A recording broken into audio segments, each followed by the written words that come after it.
आज आपण खूप मोठा आपल्याला हा पट्टा गाठायचा आहे. त्याच्यामुळे आता आपण अ, पुढे सरकूया. आज आपण मुख्यत्वे सूर्य आणि पृथ्वी ही जी ह्या ज्या 2 अवकाशाच्या वस्तू आहेत, या वस्तूंचे जे महत्त्वाचे घटना आहेत, या वस्तूंमुळे घडणाऱ्या घटना ज्या आहेत, त्या आपण बघणार आहोत. आता आपल्याला माहिती आहे, की सूर्य हा स्थिर असून पृथ्वीही ही सूर्याच्या भोवती गोल प्रदक्षिणा मारत असते. पृथ्वी अशी फिरत असते. अशी फिरल्यामुळे सूर्य हा आकाशात प्रत्यक्ष आपल्याला फिरतो आहे असा भास होतो.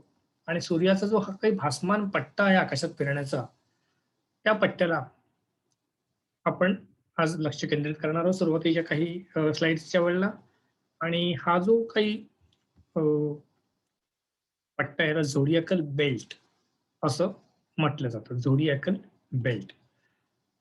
हे जे वर्तुळ आहे, पृथ्वी फिरत असल्यामुळे पृथ्वीवरनं सूर्य आपल्याला या ताऱ्यांच्या पार्श्वभूमीवरती फिरताना दिसतो.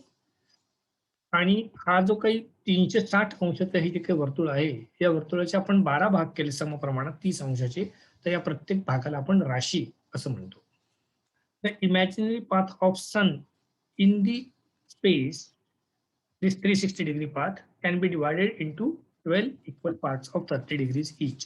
Each such part is called as a zodiacal sign किंवा मराठीमध्ये आपण त्याला राशी असं म्हणतो. अर्थात सूर्याभोवती पृथ्वीला फिरायला 365 दिवस लागतात, म्हणजे जवळ-जवळ 1 अंश प्रतिदिवस जर आपण धरलं, तर अंदाजे सूर्य हा 1 अंश प्रतिदिवस या वेगाने सरकत असतो. म्हणून 30 दिवसांची 30 राशी. अर्थात आपल्याला माहिती आहे केप्लरच्या नियमाप्रमाणे पृथ्वी सूर्याच्या जवळ आली, की तिचा वेग जास्त असणार आहे. त्यामुळे त्यावेळच्या ज्या राशींचं चक्र आहे ते थोडं गडबडणार आहे. आपण जास्त पट्टा त्यावेळेला कव्हर अप करणार आहोत. जास्त वेगाने पुढे गेल्यामुळे आपण जास्त पट्ट्यामध्ये भ्रमण करणार आहोत. त्याच्या विरुद्ध ज्यावेळेला पृथ्वी अपसूर्यस्थानी दूरच्या ठिकाणी गेलेली असेल, त्यावेळेला तिचा वेग कमी असणार आहे. त्यामुळे त्यावेळेला 30 पेक्षा थोडे कमी अंश आपण आकाशात कव्हर करणार आहोत. अर्थात हे सगळं आपण बऱ्यापैकी वर्कआउट केलं आणि सुमारे 30 अंशाची एक राशी आपण सहज पकडू शकतो. आता आपण आपले जे घटक आहेत ते समजून घेऊया. सर्वप्रथम आपल्याला माहिती आहे पृथ्वीला विषुववृत्त किंवा इक्वेटर आहे. पृथ्वीला लॅटिट्यूड रेखांश आहेत. लॉन्जिट्यूड किंवा अक्षांश देखील आहेत. रेखांश, अक्षांश आपल्याला ह्या दोन्ही गोष्टी आपल्याला माहीत आहेत. लॅटिट्यूड आहेत, लॉन्जिट्यूड आहेत. आता आपल्याला 2 नवीन कल्पना करायच्या आहेत. एक म्हणजे वैश्विक वृत्त आणि आयनिक. या 2 कल्पना आपण सर्वप्रथम समजून घ्यायच्या आहेत. तर अ, हा पट्टा आहे. मी एक ॲनिमेशन दाखवतो. दिसत नसेल तुम्हाला तर तुम्ही मला लगेच सांगा. दिसतंय का? आज मला कोणी सहकारी माझ्यासोबत अजून आलेले नाही आहेत. सुयोग वगैरे कोणी. त्यामुळे तुमच्यापैकी कोणाला तरी स्वतःला अनम्यूट करून सांगावं लागेल. हेमंत मेकडे किंवा महेश शिंदेकर यांनी सांगितलं बरं होईल. आता इथे पृथ्वी आहे आणि हा इथे छोटासा गोल जो दिसतोय हा सूर्य आहे. हा या ठिकाणी. आता जसं-जसं पृथ्वी सूर्याभोवती फिरते, तसं सूर्य हा आपल्याला पृथ्वीभोवती फिरतोय. जसं तुम्हाला इथे दाखवतोय मी. आता आपण ऑगस्टमध्ये आहोत. ऑगस्टमध्ये पृथ्वीची स्थिती अशी आहे, की सूर्य हा आपल्याला साधारणपणे सिंह राशीच्या पार्श्वभूमीवरती दिसत आहे, या ठिकाणी. जूनमध्ये जून महिन्यामध्ये 21 जूनच्या दिवशी सूर्य हा मिथुन राशीत असतो. पुढे सरकत गेलो आपण ऑगस्ट, सप्टेंबर, ऑक्टोबर, नोव्हेंबर, डिसेंबरपर्यंत आपण पुढे गेलो समजा.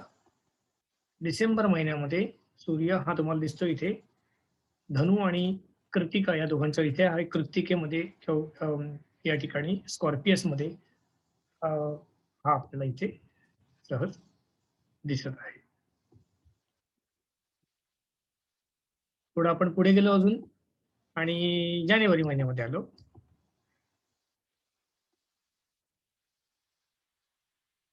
तर हा पुढे-पुढे सरकताना तुम्हाला दिसतो. याचा अर्थ हा जो पट्टा आहे, हा भासमान पट्टा मगाशी मी सांगितला, याला आपण एक्लिप्टिक किंवा आयनिक वृत्त असं म्हणतो. त्यामुळे हा जो भासमान पट्टा आहे आकाशामधला, या पट्ट्याला आपण एक्लिप्टिक किंवा आयनिक वृत्त असं म्हणतो. ज्या पट्ट्यामध्ये सूर्य हा भटकत आहे, फिरत आहे. त्यामुळे पृथ्वी, सूर्य आणि हे दूरस्थ तारे. पृथ्वीवरनं बघितलं सूर्य हा तुम्हाला या ठिकाणी दिसणार आहे. पृथ्वी या दिशेला आपण उलट दिशेला हे असणार आहे, धनु असणार आहे जूनमध्ये. आणि सूर्य मात्र तुम्हाला मिथुन राशीमध्ये गेलेला दिसणार आहे.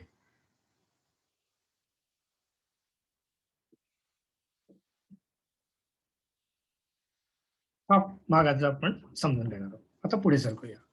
हे माझ्या डेफिनेशनसाठी मी म्हणत आहे. आता आपण आपलं जे पृथ्वीचं इक्वेटर किंवा विषुववृत्त आहे, याला समांतर आकाशामध्ये एक जर प्रचंड मोठं वर्तुळ काढलं, तर या वर्तुळाला, या गोलाला आपण सेलेस्टियल इक्वेटर किंवा वैश्विक वृत्त असं म्हणतो. ह्या आपल्या विषुववृत्ताला पॅरलल आकाशामध्ये वाढवत गेलं, की जे काही त्याच्या डोक्यावरती असेल, त्याला आपण वैश्विक वृत्त असं म्हणतो.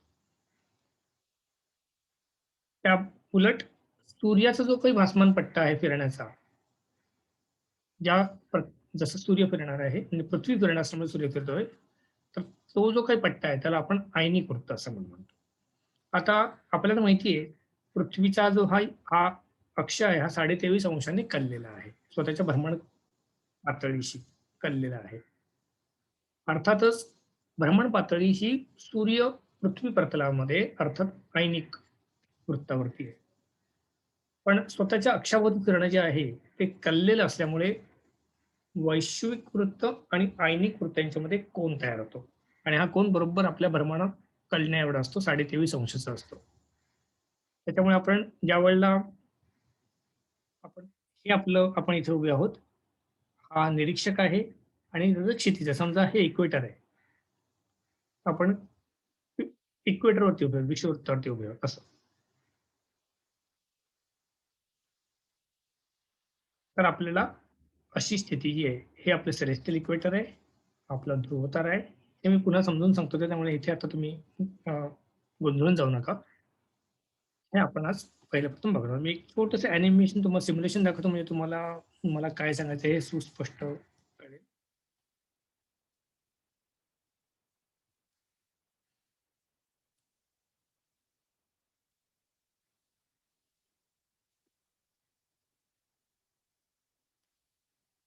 ही ही पृथ्वी आहे आणि हे पृथ्वीवरचं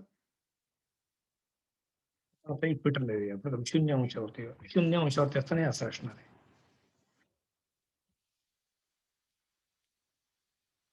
हे झालं तुमचं वैश्विक वृत्त. हे झालं तुमचं वैश्विक वृत्त. आपण त्याला पॅरलली आकाशामध्ये वाढवलेलं आहे. आता आपण प्रत्यक्ष तिथे जाऊन उभं राहिलं तर कसं दिसणार आहे बघूया. हे 0 अंशाचं प्रतल आहे आपलं. आपण इक्वेटरवरती प्रत्यक्ष उभे आहोत आणि हे डोक्यावरती आपण बघतो. हे बरोबर आपल्या डोक्यावरचं हे आकाश आपण बघणार. पुढचे काही स्लाइड्स आपण फक्त या 2 संकल्पनांच्या मध्येच आपला पूर्ण वेळ जो आहे तो घालवायचा आहे. ठीक आहे. आता महत्वाची संकल्पना नंबर 1. ज्यावेळेला तुम्ही विषुववृत्तावरती उभे असणार आहात इक्वेटरवरती, त्यावेळेला तुम्हाला ध्रुवतारा कुठे दिसणार आहे? हे बघायचं आपल्याला.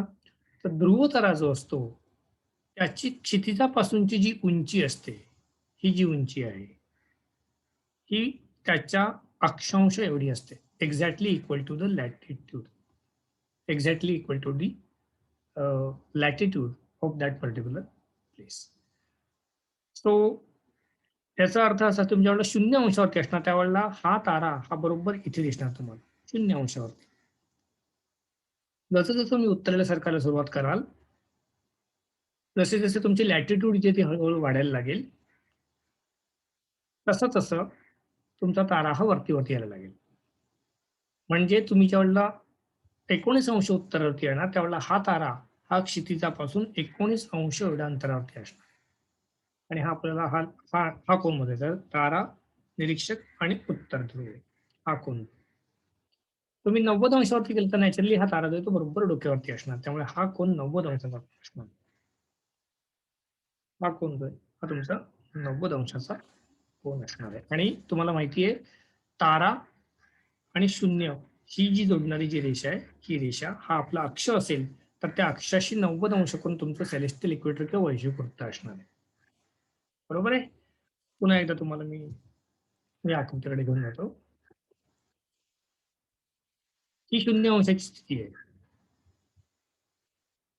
ही तुमची 0 अंशाची स्थिती आहे.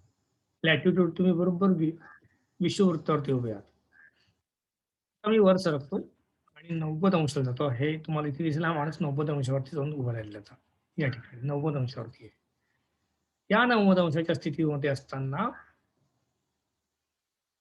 ध्रुव तारा तुमच्या बरोबर डोक्यावरती असणार आहे आणि हा कोण 90 अंशाचा म्हणजे हे जे वर्तुळ आहे हे तुमचं वैश्विक वृत्त असणार आहे.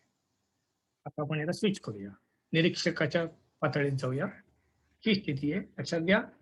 तारा डोक्यावरती आहे आणि वैश्विक वृत्त हे आपलं असं आहे. जसं जसं तुम्ही बदलत जाल तसं तसं मग ते बदलताना दिसणार आहे. ठीक आहे. त्यामुळे हा कोण महत्वाचा आहे, हा ध्रुवताराचा कोण आहे, हे तुमचं वैश्विक वृत्त आहे. दुसरे एक वृत्त आपण बघूया, झेनिथ आपण याला म्हणूया, ख स्वस्तिक. आणि उत्तर, दक्षिण आणि झेनिथ यांच्यातलं जे काही हे वर्तुळ जात आहे त्याला मध्यमंडल किंवा मेरिडियन असं म्हटलं जातं. हे आपण जेव्हा ताऱ्यांचे कॅल्क्युलेशन करू त्यावेळेला आपल्याला हे नक्कीच काम येणार आहे. मी तुम्हाला आता जस्ट आता आपण अशी संकल्पना थोडी वाढवूया आणि याच्यामध्ये दोन गोष्टी अजून आपण ऍड करूया. मी फास्ट होत असेल तर तुम्ही मला थांबवा प्लीज, काही प्रॉब्लेम नाही आहे, कारण ह्या कल्पना कळल्या पाहिजे आपल्याला आणि त्या चांगल्या प्रकारे कळल्या पाहिजे. मला असं वाटतं हे अॅनिमेशन तुम्हाला दिसत असेल. मी 0 अंशावरती पण थांबतोय. हे आपलं ध्रुवताराचं प्रतल आहे, इथे ध्रुवतारा आहे. हे माझं वैश्विक वृत्त हे बरोबर डोक्यावरती आलेलं आहे निरीक्षकाच्या. आता आयनिक वृत्त आणि ग्रहण ग्रह सूर्याच्या भ्रमणाच्या ज्या कक्षा आहेत त्या आता आपल्याला नंतर बघायच्या आहेत. जसं जसं मी वरती जायला लागेल मगाशी सांगितल्याप्रमाणे तसं तसं हे जे वृत्त आहे वैश्विक वृत्त हे या निरीक्षकाच्या प्रतलीशी समांतर यायला लागणार आहे. ज्यावेळेला मी डोक्यावर जाणारे बरोबर 90 अंशावरती असणारे ध्रुवतारा डोक्यावर आहे त्यावेळेला क्षितिज आणि वैश्विक वृत्त हे एक समान झालेले असणार आहे. ठीक आहे. आता कोणताही जो तारा उगवतो किंवा मावळतो, सूर्य असेल, ग्रह असेल, कोणीही असेल, हा पूर्वेला उगवणार आहे आणि आपल्या कक्षेमध्ये फिरत फिरत तो या वैश्विक वृत्ताशी समांतर राखत, अंतर राखत असा येऊन हा असा दक्षिण पश्चिमेला मावळणार आहे. मग तारे कसे उगवतात? तर ताऱ्याच्या उगवण्याच्या जे काही दैनंदिन उगवण्याच्या जागा असेल ती तिथे उगवेल तो. तिथून तो वैश्विक वृत्ताशी समांतर पॅरल टू द सेलेस्टियल इक्वेटर आकाशात जाणार आहे आणि हा पलीकडे जाऊन मावळणार आहे. याचा अर्थ असा, समजा एक तारा इथे उगवला या ठिकाणी, या सेलेस्टियल इक्वेटरच्या दक्षिणेला इथे उगवला, तर हा असा येणार आहे, त्याच्याशी समांतर मध्यमंडलाला टच करणार आहे आणि असं वर्तुळ करून इथे मावळणार आहे. बरोबर जर पूर्वेला एक्झॅक्ट ईस्टला उगवला तर हा या वर्तुळाप्रमाणे जाणार आहे आणि मध्यमंडलावर येणार आहे आणि पश्चिमेला वळणार. आता या जो तारा वैश्विक वृत्तावरती उगवून पुढे जाणार आहे हा बरोबर इथपासून इथपर्यंत याचं जे काही अंतर असणार आहे ते अंदाजे आपल्यासाठी 12 तास असणार आहे, म्हणजे ट्रॉपिकल गोष्टींसाठी. इथे जो उत्तरेला जो तारा उगवणार आहे त्याला मोठं वर्तुळ पार पाडावं लागत आहे, याचा अर्थ तो आकाशामध्ये जास्त वेळ असणार आहे. विषुववृत्ताच्या दक्षिणेला जो तारा असणार आहे हा त्या मानाने आकाशामध्ये कमी असणार. त्यामुळे लक्षात ठेवा, तारा कुठे उगवतो याच्यावरती तारा आकाशात किती वेळ राहणार आहे हे ठरतं नंबर 1. आणि अर्थात हे सगळं कशावर ठरतं, हे या कोनावरती ठरतं. हा जो काही कोन आहे आपला लॅटिट्यूडचा जो जागा असेल, आपण कुठे उभे पृथ्वीवरती याच्यावरती हे ठरतं. त्याच्यामुळे तुम्ही जर 0 अंशावरती उभे असाल, 0 अंश या ठिकाणी जर तुम्ही उभे असाल तर मी दाखवल्याप्रमाणे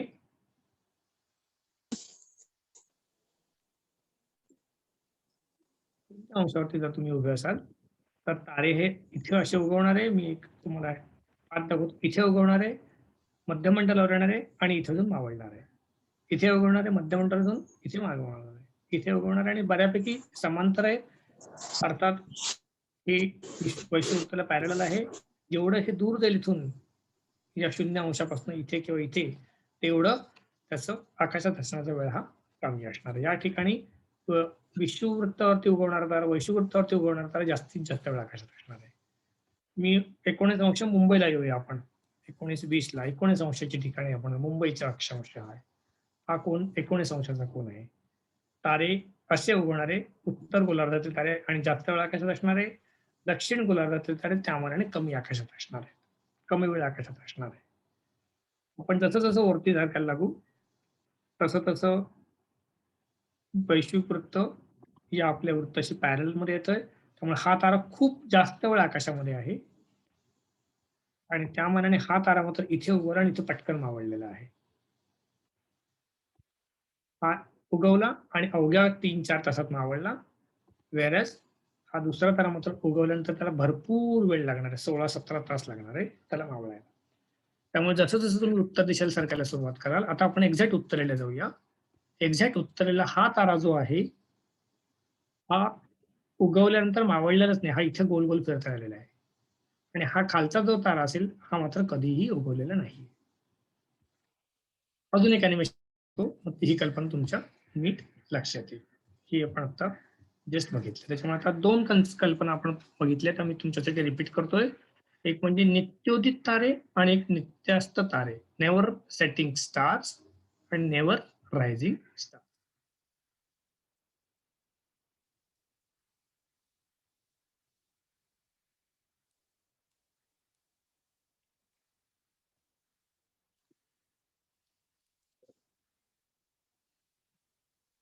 अॅनिमेशन दिसत आहे असं मी गृहीत धरतो सगळ्यांना आणि आपण अर्थात सुरुवात करूया 0 ठिकाणी. 0 अंश या ठिकाणी आपण इथे बरोबर विषुववृत्तावरती येऊ आणि आपण हे उभे आहोत. हा जो गोल आहे आणि हा माणूस ज्याचा गोल आहे याच्या डोक्यावरती हे स्थानक आहे. याच्या डोक्यावरती आपल्याला या ठिकाणी दिसत आहे.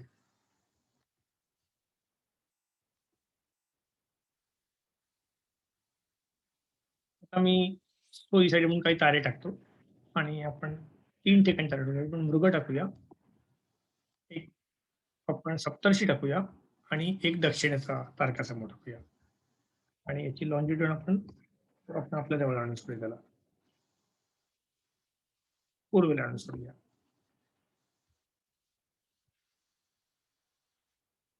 तुम्हाला दिसत येते हे वैश्विक वृत्त आहे. इथे तुम्हाला दिसत आहे.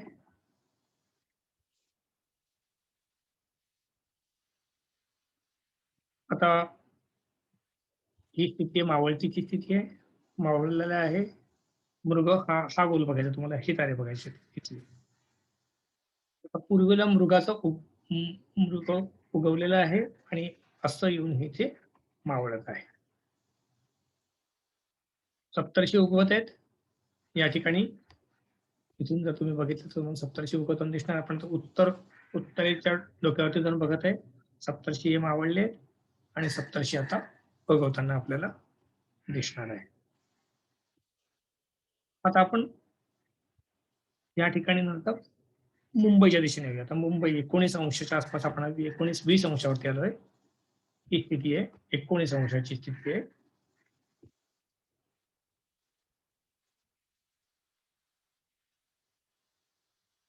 मावळलेला आहे मृग आणि सप्तर्षी आकाशामध्ये. आता मृगाचं उगवताना बघूया. इथे मृग उगवणार आहे. पूर्व क्षितिजावरती मृग उगवलेला आहे आणि हळूहळू फिरत फिरत, अर्थात ही काही मृगाची जागा नाही, ही रॅन्डम जागा आहे. मी सेलेस्टियल इक्वेटरवरती याच्यात यांनी मृग टाकले म्हणून असं दिसत आहे. आणि सप्तर्षी मघाच्या सापेक्ष आकाशामध्ये बऱ्यापैकी वरती आलेले आहेत. आता समजा मी अजून उत्तरेला सरकलोय, तर सप्तर्षीचा जो काही कोन आहे हा अजून उत्तरेला सरकायला लागलेला आहे. त्यामुळे सप्तर्षी फार कमी वेळ, हा तारा मावळतच नाहीये बघा. जसं जसं मी उत्तरेला सरकायला सुरुवात करेल, मी आता 45 अंशाला समजा पोहोचलो, तुमच्या लक्षात येईल की सप्तर्षी ही बहुतांश वेळेला आकाशामध्ये वरतीच आहे. हा मावळत नाही सप्तर्षी. हा क्षितिजाच्या खाली जात नाहीये.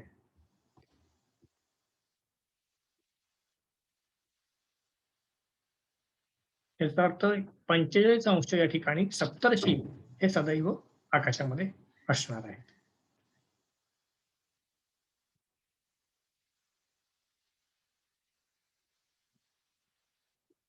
हे जे तारे आहेत ह्या गोलातले, हा जो लाल रंगाचा गोल आहे हा, आणि याच्या बरोबर विरुद्ध हा निळ्या रंगाचा गोल.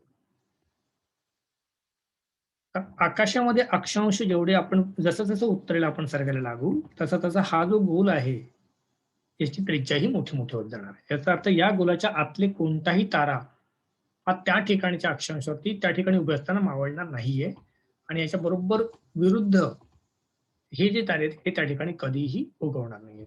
त्यामुळे तुम्ही जसं जसं उत्तरेला सरकायला सुरुवात कराल, तसा तसा हा लाल रंगाचा गोल हा वाढत जाणार आहे, आणि निळ्या रंगाचा गोल देखील वाढत जाणार आहे, आणि मधला हा जो काही पट्टा आहे त्याच्यात तारे उगवणारे आणि मावळणारे तारे आहेत. जसं तुम्ही अजून उत्तरेला सरकाल, आपण 66° उत्तरेला जाऊया, तिकडे मी नंतर परत येणारच आहे. त्यामुळे उगवणारे तारे आणि मावळणारे ताऱ्यांचे हे एवढंच पट्टा आहे, आणि हे जो लाल पट्टा आहे हा कधीही न मावळणाऱ्या ताऱ्यांचा आहे, आणि विरुद्ध निळा पट्टा हा कधीही न उगवणाऱ्या ताऱ्यांचा आहे. मी बरोबर उत्तर ध्रुवावरती ज्यावेळेला जाईल त्यावेळेला दोनच आहेत, एक तर कधीही न मावळणारे तारे किंवा कधीही न उगवणारे तारे. कारण ध्रुव तारा बरोबर डोक्यावरती आहे, आणि आपण ध्रुव ताऱ्याला समांतर असे वर्तुळामध्ये भ्रमण करत आहोत. या ठिकाणी असलेला तारा कधीही मावळणार नाहीये, आणि हा तारा हा कधीही त्या ठिकाणी उगवणार नाहीये. त्याच्यामुळे ही कल्पना अतिशय महत्वाची आहे. कशावर अवलंबून आहे? केवळ पृथ्वीच्या अक्षावरती अवलंबून आहे. अक्ष कललेला आहे. आपण लॅटिट्यूडवरती कुठे उभे आहोत त्याच्यावरती किती तारे दिसणार आहे आणि किती नाही दिसणार आहे हे आपल्याला ठरवणार आहे. फायद्यामध्ये कोण असणार? अर्थात जे ट्रॉपिकल रिजनचे लोक आहेत, 20, 18 ते 20, 30 असे जे लोक आहेत, यांच्यासाठी बहुतांश तारे त्यांना उत्तरेचे पण तारे दिसणार आहे आणि दक्षिणेचे पण तारे दिसणार आहे. आणि याविरुद्ध उत्तर ध्रुवावरचे लोक असतील त्यांना दक्षिणेचं आकाश कधीही दिसणार नाहीये, आणि दक्षिणच्या बाजूला जे लोक असतील त्यांना उत्तरेचं आकाश कधीही दिसणार नाहीये. त्यामुळे इक्वेटरच्या आसपासचा जो पट्टा आहे, या पट्ट्यातले लोक हे नेहमी फायद्यामध्ये असणार आहे. त्यांना दोन्हीकडच्या आकाशातल्या सर्वोत्कृष्ट गोष्टी बघायला मिळणार आहे, आणि अनुभवायला मिळणार आहे. आणि याचा तोटा काय आहे हे मी ज्यावेळेला पुढच्या काही स्लाइड्समध्ये येईल त्यावेळेला तुम्हाला ते पुन्हा एकदा समजावून सांगेन. काही शंका असेल तर तुम्ही विचारू शकता, नाही तर मी पुढे सरकतो.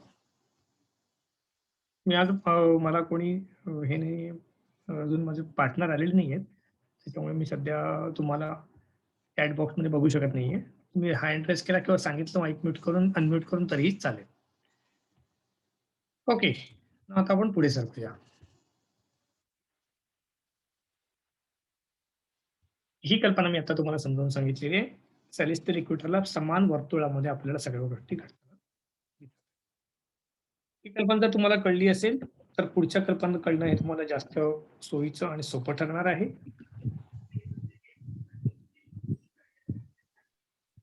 अभय, आवाज व्यवस्थित आहे.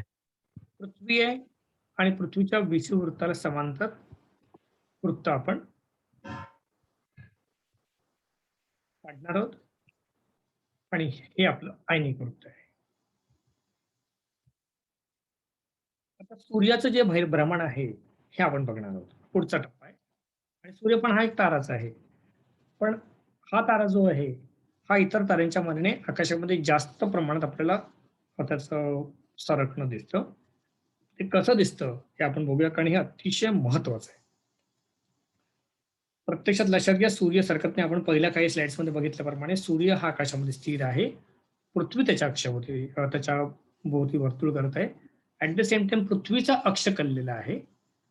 पृथ्वीचा अक्ष कलले असल्यामुळे आपल्याला सूर्यप्रतल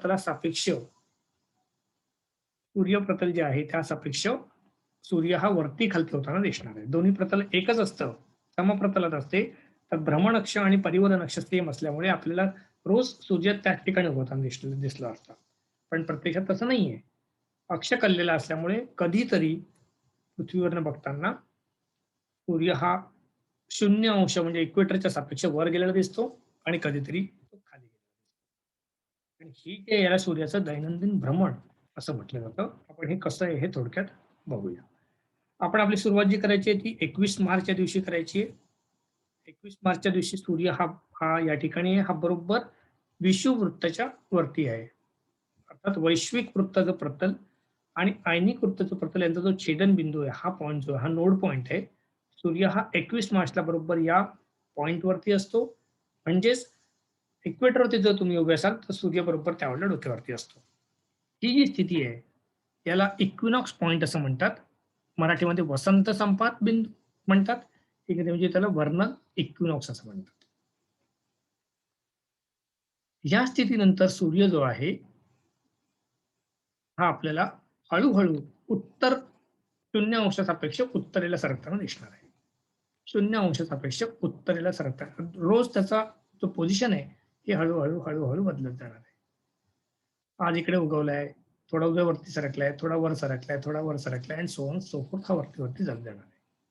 किती वरती जाणार आहे तर आपल्याला माहिती आहे पृथ्वीचा अक्ष जास्तीत जास्त 23.5 कल्ला असल्यामुळे सूर्य हा जास्तीत जास्त 23.5 उत्तरेला जाणार आहे.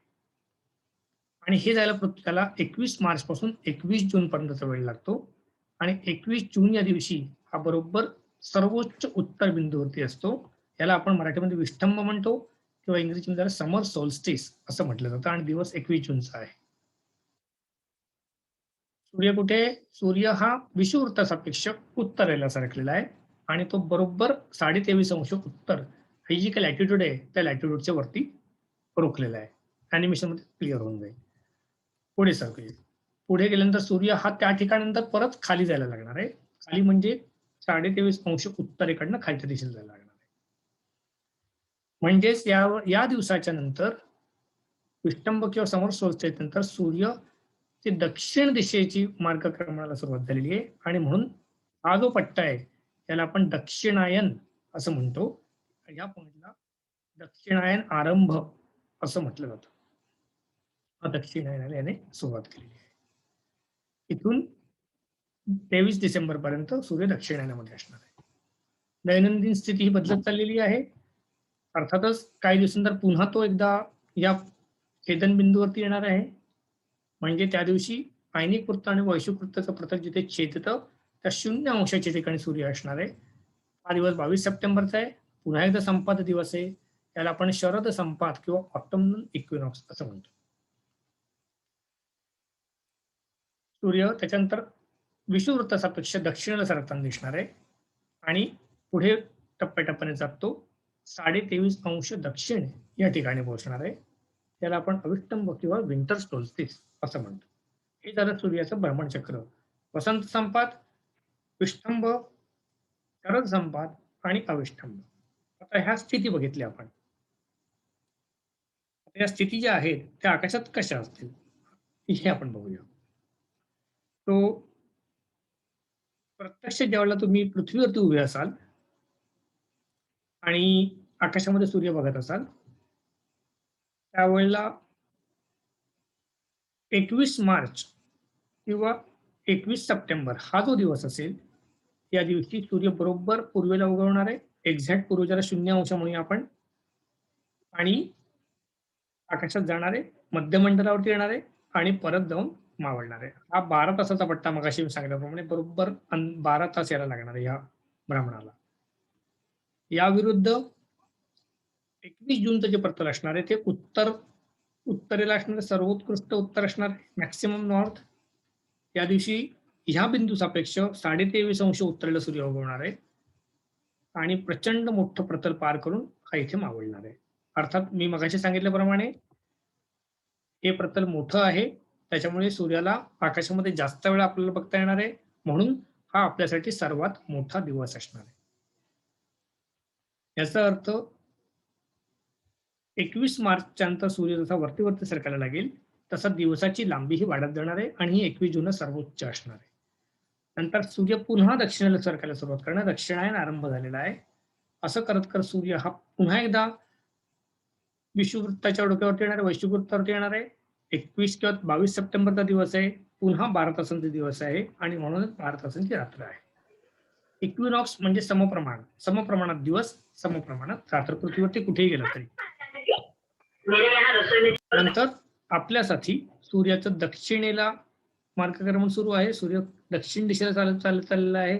21 डिसेंबरला तो या ठिकाणी आहे आणि त्या दिवशी अर्थातच त्याचं प्रतल जे आकाशातलं हे त्यामधनं छोटे आहे. हे आपण उत्तर गोलार्धाच्या संदर्भात बघतो. दक्षिण गोलार्धाच्या संदर्भात एक्झॅक्टली उलट असणार आहे. त्यामुळे उत्तर गोलार्धामध्ये बघत असताना 21 डिसेंबरला सूर्याला तसं त्या मनाने छोटं प्रतल पार करायला लागत आहे.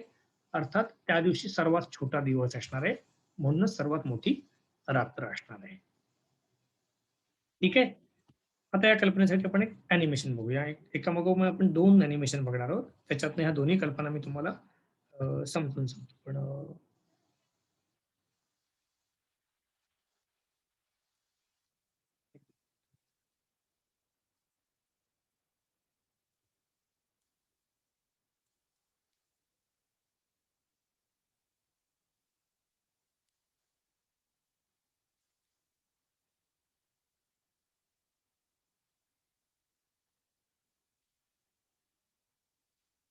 अॅनिमेशन दिसत असेल तर नसेल तर तुम्ही मला पॉइंट आउट करा, कारण मला कल्पना येत नाहीये की ते दिसत आहे की नाहीये.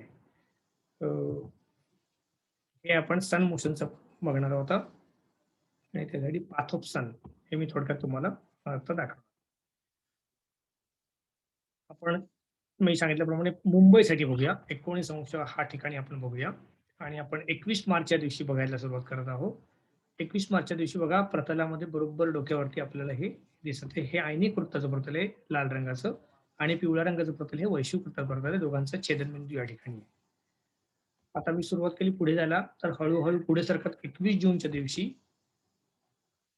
सूर्य कक्षेमध्ये फिरत मॅक्सिमम उत्तरेच्या दिशेने सरकत गेलेला आहे या ठिकाणी आणि 21 जूनला तो उत्तर बिंदूला सर्वोच्च उत्तरेला गेलेला आहे. नंतर हळूहळू तो पुन्हा परत यायला लागलेला आहे आणि 21 सप्टेंबरच्या आसपास तो पुन्हा एकदा विषुववृत्तावरती आपल्याला 0 अंश या ठिकाणी दिसायला लागलेला आहे. नंतर तो दक्षिणेस जायला लागलेला आहे आणि सर्वोच्च दक्षिणेत जाणार आहे. हॅलो. याचा अर्थ काय होतो? दररोज जर तुम्ही सूर्याचं उदय स्थान बघितलं तर ते सेम नसतं, ते बदलत असतं. 21 जूनच इथे या ठिकाणी आणि 21 डिसेंबरला या ठिकाणी असतं. एवढं त्याचा फक्त अर्थ आपल्याला घ्यायचा आहे. अजून एक डिटेल अॅनिमेशन तुम्ही दाखवू इच्छितो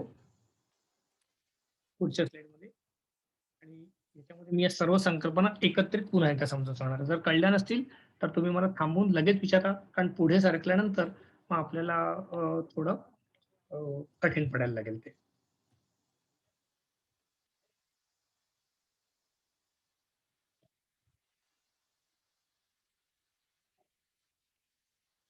मी ओपन करून ठेवले, त्यामुळे थोडी गडबड आहे. 2 मिनिटं थांबा, मला सापडेल.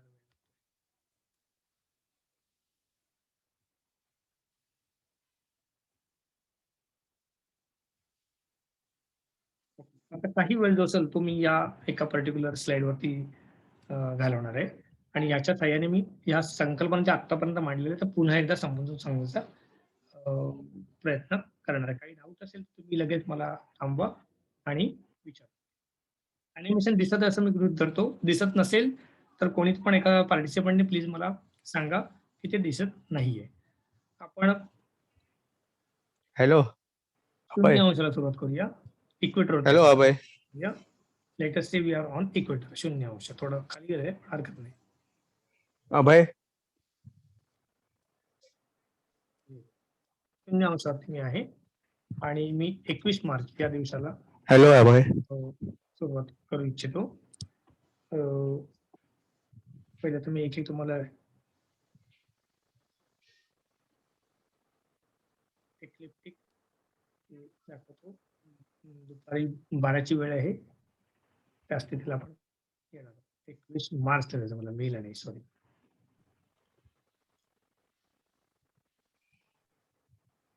एकवीस मार्चला दुपारी 12ची वेळ आहे आणि बरोबर सूर्य हा डोक्यावरती विषुववृत्तावरती माणूस उभा आहे 0 अंशावरती.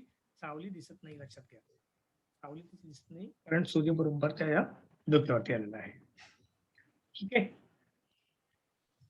आता ह्या स्थितीनंतर सूर्य हा त्याच्या भ्रमण मार्गामध्ये पुढे सरकताना दिसणार आहे आणि पुढे 1 पर्यंत सूर्य हा 21 एप्रिलला त्याच वेळेला हा सूर्य हा उत्तरेच्या दिशेने सरकलेला आहे. अर्थातच हा पुढे उत्तरेच्या दिशेने सरकलेला आहे आणि तुम्हाला ते सावली त्याची जी आहे ती दिसायला लागली आहे.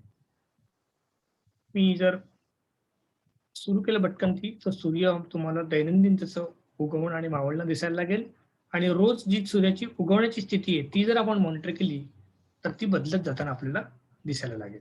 जर आपण डेली सनचा पोझिशन बघायला सुरुवात केली, कुठे उगवतो आणि कुठे मावळतो, तर ती स्थिती ही रोज आपल्याला बदलताना दिसणार आहे. आपण पुढे सरकूया. मे मध्ये बघा तो पुन्हा वरती सरकलेला आहे. आधी तो इथे होता, इथून सुरुवात केलेली आहे आणि वरवर सरकत चाललेला आहे. 21 जूनच्या दिवशी तो खूप उत्तरेला सरकलेला आहे. या ठिकाणी आहे तो. जर तुम्ही सकाळी 6ला बघितलं, ही उगवण्याची स्थिती आहे. मार्चला जाऊया, उगवण्याची स्थिती इथे आहे. आज इथे उगवला 21 मार्चला आणि 21 जूनला तो तेवढा उत्तरेला सरकलेला आहे. मी ऑगस्टमध्ये गेलो तर पुन्हा एकदा विषुववृत्ताच्या दृष्टीने वैश्विक वृत्ताकडे सरकायला लागलेला आहे आणि सप्टेंबरला पुन्हा एकदा तो बरोबर वैश्विक वृत्ताच्या ठिकाणीच उगवतो आहे आणि तो मावळताना बरोबर या ठिकाणी मावळणार आहे. या दिवशी पुन्हा एकदा सूर्य मध्यान्हेला बरोबर डोक्यावरती आहे, एक्झॅक्टली ओव्हरहेड. या उलट जर मी 21 जूनला गेलो तर सूर्य हा मध्यान्हेला अतिशय दूर आहे, कोन जास्त आहे, 23.5 अंशाचा कोन आहे आणि तुम्हाला इथे भली मोठी सावली दिसते. 21 सप्टेंबरला सावली नाहीशी झालेली, कारण सूर्य पुन्हा एकदा डोक्यावरती आलेला आहे. पुढची स्थिती आता तुम्हाला माहिती आहे, आता पाठ झालं जाईल तेव्हा. सूर्य दक्षिणेला गेलेला आहे आणि सावली ही उत्तर दिशेच्या साईडने आपल्याला पडलेली दिसत आहे. ही स्थिती कुठली आहे? ही इक्वेटरवरची स्थिती आहे. आता आपण मुंबईकडे सरकूया. इक्वेटर सोडूया आणि 20 अंश उत्तरेला सरकूया आणि आपला पुढचा टप्पा जो आहे तो मार्चचा टप्पा आहे. त्या मार्चच्या टप्प्याला येऊया. आता 21 मार्च या दिवशी मुंबईसाठी सूर्य हा बरोबरच्या डोक्यावरती नाहीये, कारण आपल्याला माहिती आहे सूर्य मुंबईचा लॅटिट्यूड किती 19 अंश आहे आणि सूर्य कुठे 0 अंशाच्या डोक्यावरती आहे. याचा अर्थ सूर्य मुंबईसाठी हा दक्षिणेलाच आहे. मुंबईच्या शून्यासाठी सूर्य हा दक्षिणेला आहे आणि म्हणून आपली सावली ही उत्तर गोलार्धामध्ये पडलेली आहे. ओके. आता जसा जसा हा सूर्य पुढे सरकायला लागेल तशी आपली सावली छोटी व्हायला लागणार. दुपारी 12ची सावली म्हणतोय मी. तशी आपली जी सावली आहे ती हळूहळू छोटी व्हायला लागणार आहे आणि ज्या दिवशी सूर्य हा बरोबर उत्तरेला 19 अंशावरती असेल त्या दिवशी मुंबईकरांसाठी दुपारी 12 वाजता सूर्य हा बरोबर डोक्यावरती आलेला असणार आहे. त्या दिवशी आपला 0 शॅडो डे 14 मे असतो. आपला 0 शॅडो डे 14 किंवा 15 मे हा आपला शून्य सावलीचा दिवस आहे. त्या दिवशी जर तुम्ही दुपारी 12 वाजता बाहेर जाऊन उभं राहिल्यात लोकल नूनला, तर तुम्हाला तुमची सावली ही तुमच्या बरोबर पायाखाली आहे असं लक्षात येईल. त्याला 0 शॅडो डे असं म्हटलं जातं. अर्थात सूर्य इथून पुढे सरकणार आहे आणि उत्तरेच्या दिशेने जात राहणार आहे. आपल्यासाठी आपलं जो आपण 19 अंश आहे, 23 अंश उत्तर हे जास्त लांब नाहीये. 23 अंश उत्तर आपल्याला सर्वांना माहिती आहे. 23 अंश उत्तर हे उज्जैन या ठिकाणाला जातं आणि ते जे वृत्त आहे त्याला आपण ट्रॉपिक ऑफ कॅन्सर किंवा कर्कवृत्त असं म्हणतो. कर्कवृत्त कोणतं आहे? असं वृत्त ज्या वृत्ताला मॅक्सिमम ज्यावेळेला सूर्य उत्तरेला असतो, सर्वोच्च उत्तर जी स्थिती असते सूर्याची, त्याचं जे प्रतल आहे ते जे वृत्त आहे त्याला आपण कर्कवृत्त किंवा ट्रॉपिक ऑफ कॅन्सर असं म्हणतो. दक्षिणेच्या बाबतीत 23.5 अंश दक्षिणेचं जे प्रतल आहे त्याला आपण ट्रॉपिक ऑफ कॅप्रिकॉन किंवा मकर वृत्त असं म्हणतो. त्यामुळे विषुववृत्त, कर्कवृत्त आणि मकर वृत्त अशी 3 वृत्त मी सुरुवातीला दाखवले सनचे पोझिशन असलेले. मुंबईसाठी पुढे सरकला सप्टेंबरला पुन्हा एकदा सूर्य डोक्यावरती आलेला आहे, विषुववृत्तावरती गेलेला आहे आणि 23 सप्टेंबरच्या दिवशी सूर्य हा बऱ्यापैकी दक्षिणेला आहे मुंबईसाठी आणि लांब लचक सावली इथे तुम्हाला पडलेली दिसत आहे. भली लंबी सावली तुम्हाला पडलेली दिसत आहे. 21 जूनची स्थिती पुन्हा घेऊया मुंबई सरकारांसाठी आणि बघा सूर्य कसं भ्रमण आहे. सूर्य हा इथे मावळणार आहे. उगवल्यानंतर सूर्याला भरपूर मोठं प्रतल पाडून खूप वेळ जास्त तो आकाशामध्ये आहे. याच्या विरुद्ध ज्यावेळेला डिसेंबरमध्ये आपण असू त्यावेळेला सूर्य त्या मानाने बऱ्यापैकी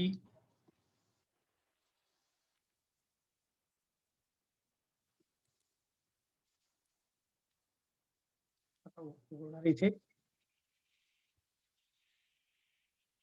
उगवलंय आणि पुढे जाऊन मावळणार. ओके. एक मला वाटतं प्रश्न आलेला आहे. या विचारा.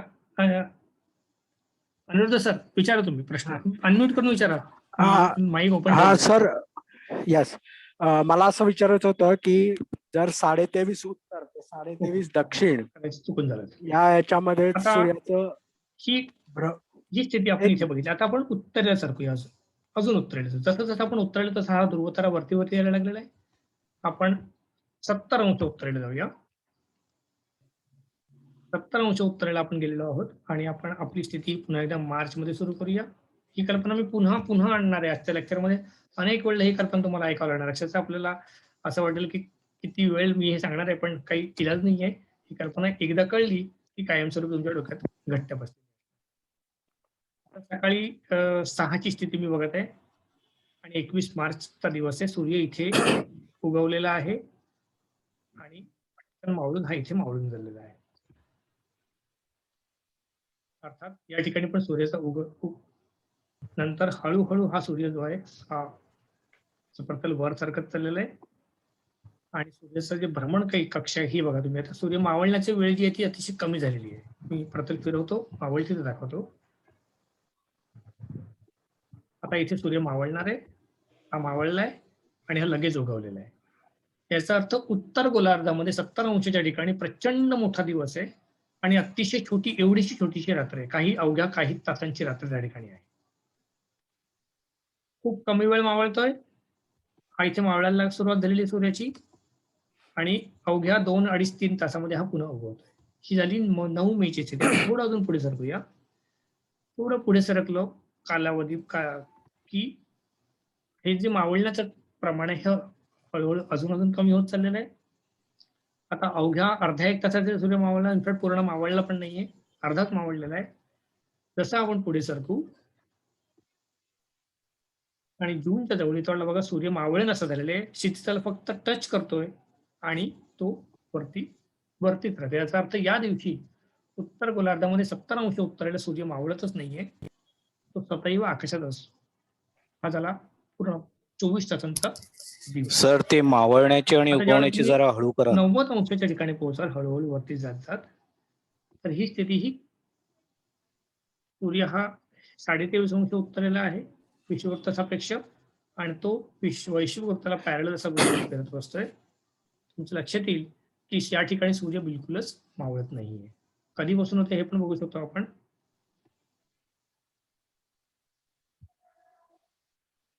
20 मार्च नंतर लगेचच ही स्थिती आलेली आहे. 22-23 मार्च नंतर सूर्य आकाशामध्येच आहे. जून महिना झाला तरी सूर्य आकाशामध्येच आहे. पुढे जुलैमध्ये पण सूर्य मावळत नाहीये, ऑगस्टमध्ये पण सूर्य मावळत नाहीये. असं करत करत सूर्य सप्टेंबरच्या सुमारास केव्हा तरी तो मावळतीच्या जवळ येणार आहे 90 अंश उत्तरेला. हॅलो सर, याचा अर्थ 23.5 अंशाच्या उत्तर पलीकडे गोलार्धामध्ये मी मावळण्याची स्थिती पुन्हा एकदा दाखवतो आणि आपण आपल्या सोयीस्कर मे मध्ये येऊया, म्हणजे ते सोपं पडेल. हा सूर्य डोक्यावरती आलेला आहे. या ठिकाणी आल्यानंतर सूर्य मावळणार आहे. थोडं मी अॅनिमेशन अजून हळू करतो म्हणजे हे स्पष्ट लक्षात येईल. हा आता इथे मावळणार. क्षितिजा खाली हा जायला पाहिजे, थोडं मागे जायला अजून, म्हणजे तो सहज गेलेला दिसेल.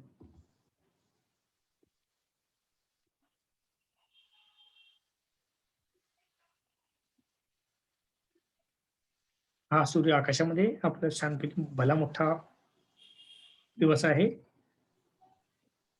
आता अजूनही आकाशात आहे. आता जो क्षितिजाच्या अतिशय जवळ आलेला आहे आणि आता तो मावळणार आहे. इथे सूर्य हा अर्धा खाली गेलेला आहे, अर्धा सूर्य आकाशातच आहे आणि अशी स्थिती इथे कंटिन्यू. थोडं जर आपण अजून मागे गेलो तर तुमच्या लक्षात येईल त्या दिवशी सूर्य जो आहे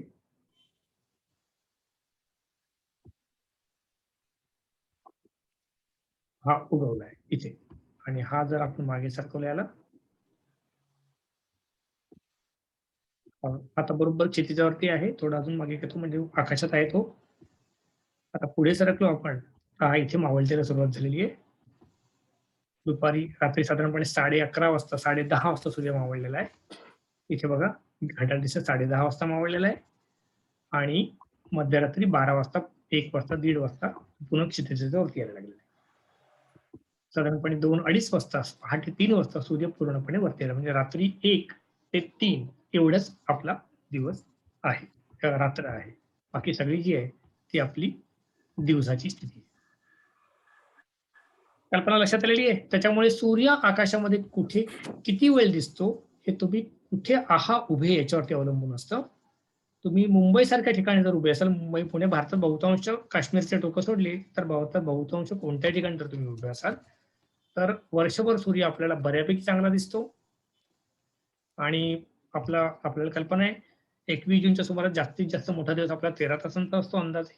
आणि त्याच्या विरुद्ध डिसेंबरमध्ये आपला दिवस हा 11:30 तासांचा वगैरे असतो. त्याचा अर्थ आपल्यासाठी खूप प्रमाणात काही व्हेरिएशन दिवसांचं होत नाही.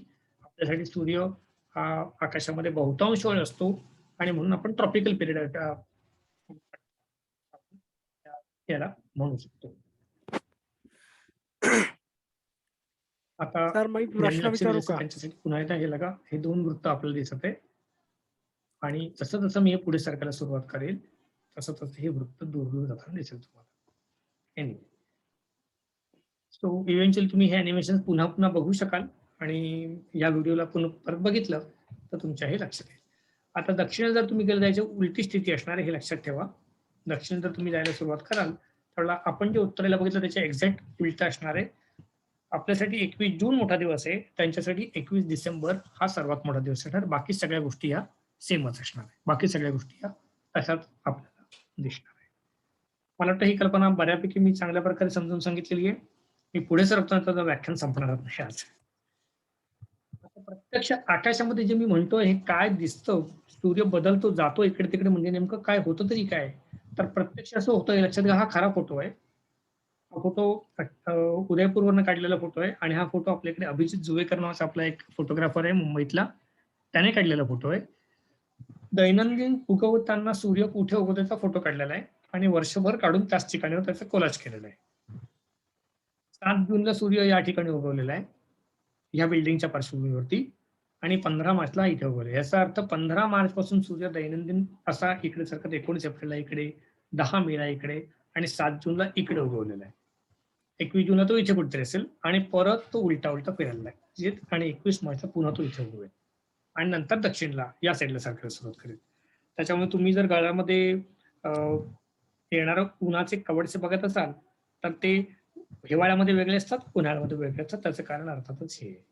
हा उदयपूरचा फोटो आहे. इक्विनॉक्स म्हणजे 21 मार्च किंवा 21 सप्टेंबरची स्थिती आहे, 21 जूनची स्थिती आहे आणि 21 डिसेंबरची स्थिती आहे. याचा अर्थ सूर्य हा दैनंदिन जर तुम्ही बघत असाल तर असा तुम्हाला फरक दिसतो. रोज कुठे उगवतो ही जागा जी आहे ती दिवसेंदिवस बदलत जाते. हे चक्र आपण अतिशय चांगल्या. आता या चक्राचा आपल्या एकूण आसपास आसमंताच्या काही घडामोडी घडतात त्यांच्याशी काय संबंध आहे हे आपल्याला समजून घेणं खूप खूप गरजेचं आहे.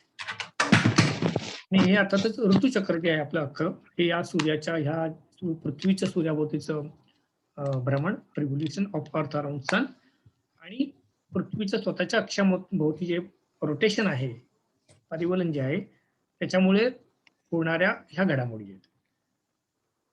आता पुन्हा एकदा आपण या डायग्रामकडे येतोय. 21 मार्च, 21 जून, सप्टेंबर आणि डिसेंबर ह्या 4 स्थिती आपण पुन्हा एकदा बघायचा प्रयत्न करणार. पृथ्वीचं जो उपसूर्यस्थान आहे किंवा सूर्यापासून सर्वात जवळची जी स्थिती आहे ती 4 जानेवारीची असते अंदाजे. 4 जानेवारी त्या दिवशी आपण पृथ्वी सूर्याच्या अतिशय जवळ असते. पण पृथ्वीचा जे हे काही हा अक्ष आहे, कललेला जो अक्ष आहे हा सूर्यासापेक्ष उत्तरेचा अक्ष हा या साईडला असतो, सूर्यापासून दूर आहे. आणि दक्षिण गोलार्धातला जो अक्ष आहे हा सूर्याच्या दिशेने असा कललेला आहे. याचा अर्थ सर्वात जवळ जेवढं पृथ्वी असते त्यावेळेला दक्षिण गोलार्ध हा सूर्याला त्या मानाने जवळ असतो आणि उत्तर गोलार्ध हा सूर्याला त्या मानाने दूर असतो. त्यामुळे अर्थात आपल्याला माहिती आहे आपण आपल्यासाठी हा कल असल्यामुळे आपण आपल्यासाठी त्यावेळेला सर्वात मोठा दिवस रात्र आहे सर्वात मोठी 21 डिसेंबर. आपल्यासाठी हा हिवाळा असतो. दक्षिण गोलार्धासाठी त्यावेळेला बरोबर उन्हाळा असतो आणि हा जवळ सूर्य असलेला उन्हाळा असल्यामुळे हा खूप हार्श असतो आणि हा जवळ सूर्य असलेला हिवाळा असल्यामुळे त्या मानाने हा हिवाळा आपल्यासाठी सौम्य असतो. याच्या विरुद्ध जुलै महिन्यामध्ये ज्यावेळेला पृथ्वी ही अपसूर्यस्थानी असते, सर्वात दूर असते, त्यावेळेला अक्षाचा कल हा उत्तरेचा कल जो आहे तो सूर्याच्या दिशेने आपल्यासाठी उन्हाळा असतो आणि दक्षिणेसाठी त्यावेळेला हिवाळा असतो. सर्वात दूर असतानाचा उन्हाळा, त्याच्यामुळे अर्थातच प्रकाश त्या मानाने आपल्याला सौम्य उन्हाळा मिळतो. आपला उन्हाळा तेवढा तीव्र नसतो. आणि ह्यांचा हिवाळा आहे हा दूर असतानाचा हिवाळा आहे, म्हणून यांचा हिवाळा हा जास्त तीव्र असतो. त्यामुळे लक्षात घ्या, आपण उत्तर गोलार्धामध्ये आहोत. आपल्यासाठी चांगली गोष्ट अशी आहे की पृथ्वी ज्यावेळेला जवळ असते त्यावेळेला आपल्यासाठी हिवाळा असतो, सौम्य हिवाळा आहे. आणि पृथ्वी ज्यावेळेला दूर असते त्यावेळेला आपला उन्हाळ्यात त्या मानाने आपल्याला सौम्यताच नेहमी अनुभवायला मिळते. आणि दुर्दैवाने दक्षिण गोलार्धात लोकांसाठी मात्र वातावरण जास्त एक्झॅक्ट उलटी स्थिती आहे. खूप तीव्र हिवाळा आणि खूप तीव्र उन्हाळा हा त्यांना त्या मानाने अनुभवायला मिळतो. त्यामुळे इक्विनॉक्सची ज्या स्थिती आहे त्यावेळेला दोन्ही गोलार्धामध्ये समप्रमाणात प्रकाश येतो. आणि त्यामुळे ही जी स्थिती असते त्यावेळेला इक्विनॉक्स असतं. दिवस रात्र समान असतात, वातावरण समान असतं, टेम्परेचर हे बऱ्यापैकी समान असतात.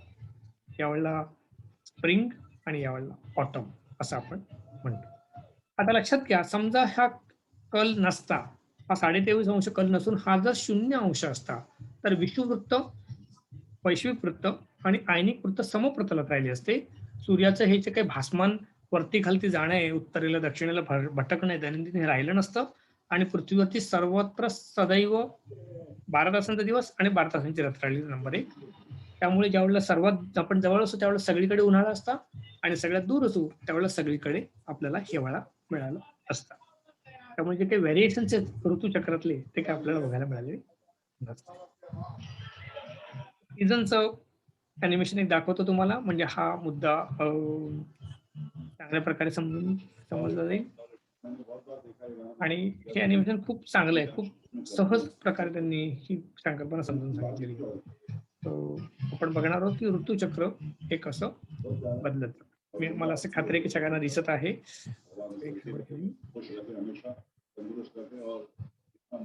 आपण नेहमीप्रमाणे माझा आवडीचा दिवस 21 मार्च त्या दिवशी आपण सुरुवात करायची आहे.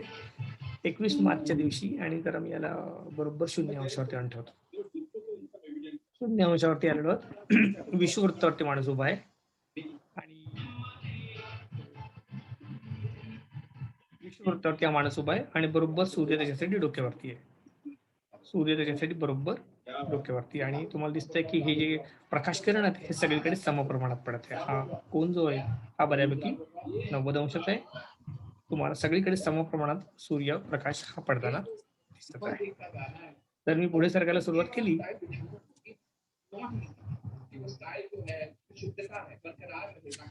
तर सूर्य हा वरती सरकत चाललेला आहे आणि हे जे प्रकाश किरण आहेत हे हळूहळू मला बदलताना दिसत आहे. त्याचा जो कोन आहे हा तुम्हाला बदलताना दिसत आहे.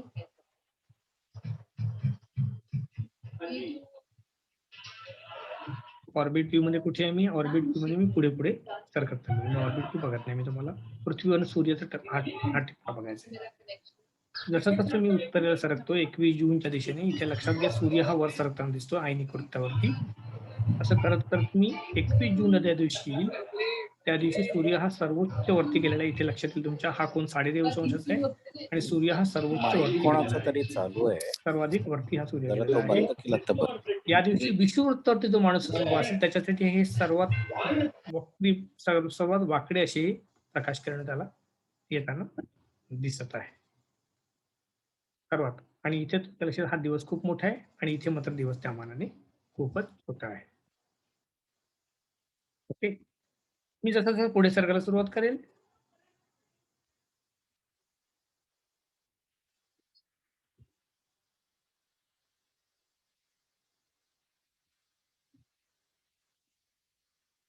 तसं आता जुलैमध्ये आलोय मी आणि पुन्हा एकदा मी सरकत 0 अंशाकडे यायला सुरुवात केलेली आहे. सप्टेंबरच्या दिवशी पुन्हा एकदा हा सूर्य हा छेदनबिंदूवरती असणार आहे 23 सप्टेंबरला. आणि त्या दिवशी माझा बरोबर पुन्हा एकदा सूर्य हा छेदनबिंदूवरती आलेला आहे आणि हे प्रकाश किरण जे आहेत ते एक्झॅक्टली सर्वत्र समप्रमाणात आहे. कुठेही तुम्ही जा 12 तासांचा दिवस आणि 12 तासांची रात्र तुम्हाला लक्षात येईल.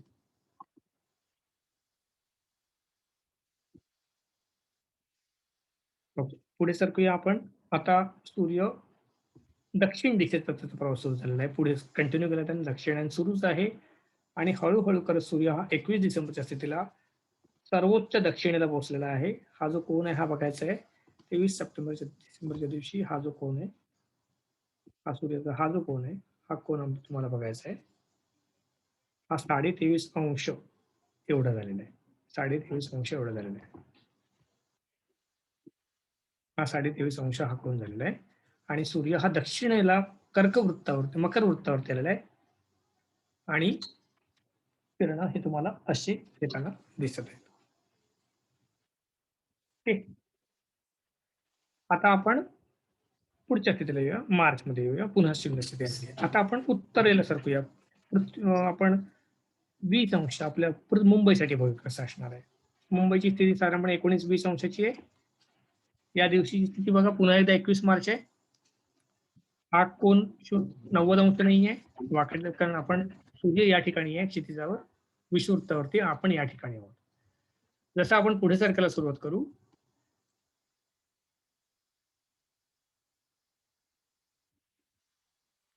सूर्य वरती वरती जायला लागलेला आहे आणि इथे तुम्हाला सूर्य वर सरकताना दिसतो. इथे पण दिसत आहे वर सरकताना. आणि असं करत ज्यावेळेला आपण जून मध्ये येऊ, मे मध्ये आलोय. मे मध्ये बघा सूर्य बरोबर मुंबईकरांसाठी डोक्यावरती येणार आहे साधारणपणे 14 मेच्या सुमारास. आणि त्या दिवशी हा जो प्रकाश किरण आहे बरोबर डोक्यावरती ते 90 अंश कोन दाखवत आहेत. आपल्यासाठी शून्य सावलीचा दिवस आलेला आहे.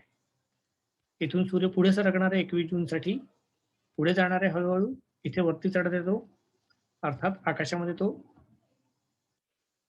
21 जूनची स्थिती येणार आता. 23.5 अंश उत्तरेला आलेला आहे.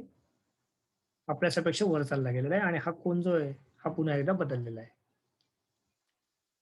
परत सूर्याचा आता इथून दक्षिणायनाला सुरुवात झालेली आहे. जसं दक्षिणायन सुरुवात होईल सूर्य पुढे जायला लागेल आणि पुन्हा एकदा साधारणपणे जुलैमध्ये केव्हा तरी 90 अंशाची स्थिती आलेली ही. आणि सूर्य जो आहे तो आपल्यासाठी पुन्हा एकदा डोक्यावर आलेला आहे. शून्य सावलीचा दिवस मुंबईकरांना पुन्हा एकदा अनुभवायला मिळालेला आहे. त्यामुळे पृथ्वीवरती 23.5 अंश दक्षिण म्हणजे मकर वृत्त किंवा 23.5 अंश उत्तर म्हणजे कर्क वृत्त, ह्या दोन वृत्तांवरती शून्य सावलीचा दिवस एकच असणार आहे. बाकी ह्या पट्ट्यामधल्या ट्रॉपिकल बेल्ट मधल्या सर्व ठिकाणी शून्य सावलीचे दिवस दोनदा असणार आहे. एकदा सूर्य उत्तरेला जाताना आणि एकदा सूर्य दक्षिणेला जाताना. या उलट 23.5 अंशाच्या वरती इथे 24 अंशापासून पुढे कुठे किंवा 24 अंश दक्षिणेपासून खाली कुठेही शून्य सावलीचा दिवस कधीही नसणार आहे, कारण त्यांच्यासाठी सूर्य हा एक्झॅक्ट डोक्यावरती कधीही नसेल, at no point of time. परत सूर्य हा सरकत सरकत 0 अंशावरती आलेला. इथे हे 0 अंश डेक्लिनेशन इथे आलेला आहे सूर्य आणि आपल्यासाठी तो दक्षिणेला गेलेला आहे. दक्षिणायन कंटिन्यू करतोय. दक्षिणेच्या सर्वोच्च ठिकाणी वजा 23.5 अंश किंवा 23.5 अंश दक्षिणेला पोहोचणार आहे 21 डिसेंबरच्या आसपास. त्या दिवशी सूर्य आपल्यासाठी सर्वाधिक दक्षिणेला असणार आहे. आपला दिवस छोटा आहे आणि आपली रात्र मोठी आहे. आणि हे चक्र जे आहे हे अव्याहतपणे असंच सुरू राहणार आहे. आता आपण अजून उत्तरेला सरकलो समजा आणि 21 मार्चला आपण अजून उत्तरेला सरकूया आणि साधारणपणे आपण 70 अंश उत्तरेला जाऊया. 70 अंश उत्तरेला जाऊया. 70 अंश उत्तरेला 21 मार्चच्या दिवशीची स्थिती ही आहे. इथून पुढे सूर्य वरवर सरकत चालेल तसा तसा हा जो दिवसाचा भाग आहे हा मोठा होत चाललेला आहे आणि रात्रीचा भाग जो आहे हा छोटा होत चाललेला आहे. तसं तसं आपण पुढे सरकू तसं तसं हा कोन लक्षात घ्या. हा कोन आता त्या मनाने कमी कमी होत चाललेला आहे, कारण तसा सूर्य वरती सरकत चाललेला आहे. 21 जुलैच्या नंतर 21 जूनच्या नंतर सूर्य दक्षिणेला उतरायला लागलेला आहे आणि हा कोन जो आहे हा त्या मनाने पुन्हा एकदा कमी व्हायला लागलेला आहे आणि दिवसाचा भाग हा पुन्हा एकदा बदलत झालेला आहे. सम प्रमाणात दिवस आलेला आहे. आता जसा सूर्य दक्षिणेला सरकायला सुरुवात करेल तसा हा माणूस लक्षात घ्या हा अंधारात जायला सुरुवात करेल. अशी एक स्थिती येईल ज्यावेळेला हा पूर्णपणे अंधारात असणार आहे आणि ही आहे वजा 23:30च्या आसपासची स्थिती. या दिवशी त्याला पूर्ण अंधार आहे. त्याला सूर्य जो आहे हा दिसेनासा झालेला आहे. त्याचा अर्थ याच्यासाठी सूर्य हा कायमस्वरूपी मावळलेला आहे. तर आपण एक्झॅक्ट उत्तरेला गेलो की 90 अंश उत्तरेला पोहोचलो आपण समजा, आणि ही स्थिती पुन्हा सुरू केली. लक्षात घ्या, आता सूर्य उगवला, इथे किंचित प्रकाश आलेला आहे. प्रकाश किरणाची दिशा लक्षात घ्या. हा जो कोन आहे हा हा हार्डली चेंज होतोय. आता 21 जूनच्या स्थितीला 24 अंशाचा फक्त कोन आहे हा, आणि इथून परत तो कमी व्हायला लागणार आहे. 21 सप्टेंबरला त्याला थोडासा दिवस आहे. आता मावळणार आहे सूर्य, आणि मावळल्यानंतर इथे हा कायमस्वरूपी अंधार असणार आहे. त्यामुळे 21 सप्टेंबर पासून पुन्हा 21 सप्टेंबर पर्यंत उत्तर ध्रुवावरती पूर्णपणे अंधार आहे. सूर्य उगवलेलाच नाही. हा झाला 6 महिन्यांचा दिवस आणि 6 महिन्यांची रात्र ही संकल्पना. तर मला वाटतं ह्या सिम्युलेशनमुळे आपलं बऱ्यापैकी सहज समजणं शक्य होतं. एकदा शेवटचं दाखवतो थोडं एक पुन्हा पॉइंट जो मी दाखवतो, मग आपण थांबूया, पुढे सरकूया, पुढच्या कल्पनेकडे जाऊया.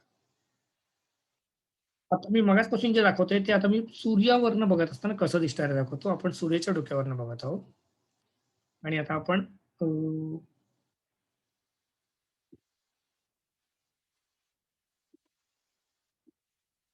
माणूस विषुववृत्तावरती उभं करूया आणि सूर्यावरनं बघूया. बरोबर आपण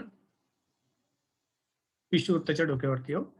जसं पुढे सरतो सूर्याची ही स्थिती आहे, ही बदलत चाललेली आहे, आणि 21 जूनला सूर्य हा कर्कवृत्ताच्या डोक्यावरती यायचा प्रयत्न करत आहे. हे तुमच्या लक्षात येईल. हा 21 जूनच्या स्थितीच्या बरोबर कर्कवृत्तावरती आलेला आहे. उज्जैनला जर तुम्ही गेला तर ऍब्सोल्यूट झिरो पोझिशन असणार आहे, आणि नंतर परत सूर्य जो आहे खाली सरकायला लागलेला आहे, आणि 21 सप्टेंबरला पुन्हा एकदा वैश्विक वृत्तावरती आलेला आहे. नंतर दक्षिणेला गेलेला आहे, आणि 23.5 अंश या ठिकाणी हा आलेला आहे. मला वाटतं मी बऱ्यापैकी डिटेलमध्ये ही कल्पना समजून सांगितलेली. काही शंका असतील तर आपण चर्चेच्या वेळेला त्यांचा जो डिस्कशन करू त्यावेळेला आपल्या बघता येतील. 6 महिने दिवस आणि 6 महिने रात्र ही संकल्पना मी तुम्हाला ऑलरेडी समजावून सांगितलेली आहे. ह्याच्या साह्याने पण सांगितलेली, ह्या ॲनिमेशनच्या साह्याने, आणि आता तुम्हाला जस्ट मी ती शेवटचा जो पॉइंट आहे तो मी आज घेतो आणि वाइंड अप करूया, कारण मला वाटतं ऑलरेडी वेळ माझी संपत आलेली आहे. पण थोडं मी अजून 10 मिनिटं अजून घेणार आहे, कारण काही तसं त्यामानाने स्लो गेलं, बऱ्यापैकी स्लो गेलेलो आहे. आता आपण पृथ्वीच्या 2 ते 3 गतींकडे बघितलेलं आहे. एक पहिली अर्थात आपल्याला माहिती आहे, पृथ्वीला स्वतःच्या अक्षाभोवती भ्रमण आहे. आपण 23 तास 56 मिनिटांमध्ये स्वांग भ्रमण करतो, स्वतःच्या अक्षाभोवती फिरतो. ही एक गती आपल्याला माहिती आहे. दुसरी, सूर्याभोवती पृथ्वी प्रदक्षिणा करते, आणि 365.25 एवढ्या दिवसांमध्ये एक प्रदक्षिणा हे पूर्ण होते. हे झालं आपलं 1 वर्ष. आता याच्या व्यतिरिक्त पृथ्वीला अनेक प्रकारच्या गती आहेत, आणि कोणत्या तरी एका व्याख्यानामध्ये हा प्रश्न देखील आला होता की कसं पृथ्वीचं कोणत्या वेगवेगळ्या गती आपल्याला माहित आहेत. एक 2-3 गती मी आज तुम्हाला अजून सांगायचा प्रयत्न करतो. 3ऱ्या नंबरची गती सांगतो आता. ही आहे परांचन गती. आणि ह्या परांचन गतीचा हे जे काही चक्र आज आपण बघत आहोत, हे सगळं एकमेकांशी निगडीत आहे. आपण जे आता सूर्याचा दैनंदिन भटकंतीचा मार्ग बघितलेला आहे, रोज सूर्य कुठे उगवतो आणि कसा जातो, हे आज आपण बघितलेलं आहे. हे बघताना आपण संपात बिंदू बघितले, आपण वसंत संपात बिंदू बघितला, आणि आपण शरद संपात बिंदू बघितला. म्हणजे विसरल्यांना पुन्हा एकदा दाखवून देतो हे फिगर. आपण वसंत संपात बिंदू बघितला, हा या वैश्विक वृत्ताचा आणि वृत्ताचा छेदन बिंदू आहे, आणि शरद संपात बिंदू बघितला, हा पण त्याचा छेदन बिंदू. ज्या वेळेला सूर्य वर सरकतो हा वसंत संपात बिंदू आहे, आणि सूर्य खाली सरकतो हा शरद संपात. हे 2 बिंदू अतिशय महत्वाचे आहेत. हे काल्पनिक बिंदू आहेत, पण हे महत्वाचे, कारण या दिवशी सूर्य आणि बरोबर वैश्विक वृत्तावरती असताना सूर्य विषुववृत्तावरती डोक्यावरती असतो, हे आपण बघितलेलं आहे. त्याचा ऋतूशी संबंध आपल्याला लागलेला आहे. या दिवशी समप्रमाणात सर्वत्र उष्णता मिळणार आहे, आणि सर्वत्र छान सुंदर वातावरण असणार आहे. वसंत ऋतूचा आरंभ दिवस आहे हा. आता जर समजा अशी कल्पना करा की ही जी पृथ्वीची हा जो काही हा कोन आहे, हा कोन अर्थातच 23.5 अंशाचा आहे आणि हा अक्ष कुठेतरी रोखलेला आहे आकाशामध्ये. आता हा 23.5 अंशाचा कोन रोखून ही पृथ्वी अशी भोवऱ्यासारखी गोल गोल फिरत असेल तर काय होणार आहे? याचा अर्थ हा 23.5 अंश राखला जाणार आहे, पण असा तो भोवऱ्यासारखा गोल गोल फिरणार आहे. असा समजा त्याला एक विशिष्ट आकाशामध्ये गती असेल, तर त्या गतीमुळे हा जो छेदनबिंदू आहे, हा आकाशाच्या पार्श्ववरती सरकताना दिसणार आहे. आणि ही जी गती आहे याला परांचन गती असं म्हणतात. पृथ्वीचा अक्ष 23.5 अंश मेंटेन करून आकाशामध्ये एका भोवऱ्यासारखा फिरतोय. भोवरा संपत असताना जसा अक्षाभोवती असा तो वेटोळा फिरायला लागतो, असा फिरायला लागतो. याला परांचन गती किंवा प्रेसिशन मोशन असं म्हटलं जातं. परांचन गती किंवा प्रेसिशन मोशन असं म्हटलं जातं. ह्या परांचन गतीमुळे होतं काय हे मी पुढच्या स्लाइडमध्ये सांगेल. आज अक्ष इथे रोखलेला आहे. 10,000-1,000 वर्षांत तो इथे रोखलेला असेल. 10,000-1,000 वर्षांतर इथे साधारण 12,000-1,000 वर्षांत तो याच्या बरोबर विरुद्ध दिशेला आहे. लक्षात ठेवा 23.5 अंश कोन बदललेला नाहीये सध्या तरी. आणि पुन्हा 24-25,000 वर्षांत तो या ठिकाणी असणार. ओके. कशामुळे होतं हे? सूर्य आणि चंद्र यांचं जे गुरुत्वीय आंदोलन आहे पृथ्वीच्या सापेक्ष, त्याच्यामुळे ही गती पृथ्वीला मिळते. आणि this is very very basic kind of motion called precession motion. BSc जो पण विद्यार्थी असेल तर त्यावेळेला थर्ड इयर बीएससी मध्ये आपण प्रेसिशन मोशनचे पूर्ण सोल्युशन्स करतो आणि ते कसं कॅल्क्युलेट करायचं हे आपण त्यावेळेला केपलर्स इक्वेशन शोधून काढू शकतो. आता आजच्या चर्चेपुरतं प्रेसिशन मोशनमुळे काय होणार हे आपण बघूया. आणि अतिशय चांगली गोष्ट होते, की वेगळी विचित्र गोष्ट होते असं म्हणूया. ध्रुव तारा आज आपला इथे आहे. पोलॅरिस हा आपला ध्रुव तारा आहे. आकाशामध्ये ह्या ध्रुव तारा कोण असतो? आपला अक्ष ज्या ठिकाणी रोवलेला आहे तो तारा. आता पृथ्वी अक्षाभोवती फिरत असल्यामुळे तो तारा तुम्हाला स्थिर आहे असं वाटतं, म्हणून तो स्थिर तारा आहे, त्याला ध्रुव तारा असं म्हणतो. आणि आपण लहानपणापासून मराठीमध्ये आपण ठिकठिकाणी ध्रुव बाळाची गोष्ट सांगतो. ध्रुव बाळाला अधळ पद मिळावं म्हणून आकाशामध्ये त्याला एक स्थान देण्यात आलं आणि म्हणून ध्रुव तारा हा तो स्थिर तारा आहे. आता प्रत्यक्षात ध्रुवाचं अढळ पद काय एवढं स्थिर नाहीये हे आपल्याला अनेक वर्षांपासून माहिती होतं. अर्थात कल्पनेपुरतं ठीक आहे, पण प्रत्यक्षात ही मोशन अनेक वर्ष भारतीयांना माहिती होती आणि त्याचं अचूक कॅल्क्युलेशन देखील भारतीय लोकांनी सांगितलं होतं. हा अक्ष आज इथे रोखलेला आहे. 4,000 वर्षांतर अक्ष बदलल्यामुळे हा आपला ध्रुव तारा नसणार आहे. आपला ध्रुव तारा हा इथे कोणते तारा नाही, त्यामुळे सगळ्यात जवळचा गॅमा सिफी हा आपल्याला जवळचा तारा हा ध्रुव ताऱ्याच्या जवळ असणार आहे. आज आकाशात हा स्थिर आहे, याचा अर्थ अक्ष तिकडे आहे, हा नेव्हर सेटिंग स्टार आहे आणि हा मात्र उगवतो आणि मावळतो. 4,000 वर्षानंतर आजपासून 2,000 वर्षानंतर अंदाजे इथे आपण असणार आहोत आपला अक्ष. त्यामुळे हा नेव्हर सेटिंग स्टार असेल आणि हा मात्र उगवणार आणि मावळणार आहे. 8,000 वर्षानंतर अल्फा सेफी आहे. पुढे जात जात जात जात तुम्ही गेलात तर साधारणपणे 12 ते 14,000 वर्षाच्या सुमारास अल्फा लायर आहे. आजपासून 12,000 वर्ष हा शून्य विपोक पकडलेला आहे. आज 2000 आपण इथे 2021 मध्ये कुठेतरी 12 आजपासून साधारणपणे 12,000 वर्षांतर अभिजित हा जो अतिशय मोठा आणि तेजस्वी तारा आहे हा ध्रुव ताऱ्याच्या अतिशय जवळ असणार आहे. अर्थात तो काय एक्झॅक्ट ध्रुव नसणार आहे. मध्ये गॅमा सिफी, मग अल्फा सिफी, त्याच्यापेक्षा जवळ हा डेल्टा सिफी आहे, न्यू सिफी आहे. हा न्यू सिफी तारा तो ऑलमोस्ट ध्रुव तारा असणार आहे आणि त्याच्याजवळ अल्फा तारा त्यामध्ये छोटंसं वर्तुळ पूर्ण करणार आहे. असं करत करत पुढे हे वेगवेगळे तारे हे ध्रुव तारे असणार आहे. कसं कळलं हे पण तुम्हाला सांगतोय आणि ही कल्पना मिलिंद काळेंनी पहिल्या व्याख्यानामध्ये मांडली होती. इजिप्शियन लोकांनी ज्यावेळेला पिरॅमिड बांधली होती त्यावेळेला त्यांचा रोख हा या ताऱ्याकडे होता. हा थुबांचा तारा आहे. हा थुबांचा तारा आहे. अल्फा ड्रॅकोनिस हा तारा, हा थुबान तारा आहे. आणि इजिप्शियन लोकांच्या वेळेला हा तारा ध्रुव तारा होता हे सर्वांना माहिती होतं. भारतीय लोकांना पण आकाशामध्ये ध्रुव तारा कोणता आहे हे माहिती होतं आणि हे आपण अनेक वेळेला अनेक प्रकारे सांगितलं देखील आहे. त्याच्यामुळे हे वर्तुळ 25,800 वर्षांचं वर्तुळ आहे. याचा अर्थ ध्रुव ताऱ्यापासून ढळण्याचा जो कालावधी आहे हा एका वर्षाला साधारणपणे 50 सेकंद एवढा असतो. 50 सेकंद एवढ्या अतिशय हळू वेगाने आपण पुढे सरकतो. साधारणपणे 70-72 वर्षामध्ये 1 अंश एवढी कमी अशी मोशन, त्यामुळे ते सहजासहजी आपल्याला जाणवत देखील नाही. त्यामुळे आपल्या लाईफटाईम मध्ये 100 वर्षामध्ये केवळ 1 अंशाने ध्रुवतारा ढळतो आणि त्यामुळे तसं आपल्याला ते जाणवत नाही. आता हे शोधून कसं काढलं गेलं होतं? त्याच्यामुळे मी मगाशी सांगितल्यामुळे प्रकारे ध्रुवतारा जसा बदलत जातो, ध्रुवात हा जो काही परांचन गती होत जाते, तसं संपात बिंदू जे आहे ते त्याचं जे आहे ते देखील त्यांची जागा सोडलं. अक्षाचं भ्रमण झालं, संपात बिंदू हे विरुद्ध दिशेने फिरत असतात आणि त्यांचं पण एक पूर्ण चक्र आहे, हे संपात चक्र आहे. त्याच्यामुळे आज आपला जो संपात बिंदू आहे हा या ठिकाणी मीन राशीमध्ये आहे. पण 2000 वर्षांपूर्वी हा इथे होता, हा त्याच्या आसपास इथे होता, हा मेष राशीमध्ये होता.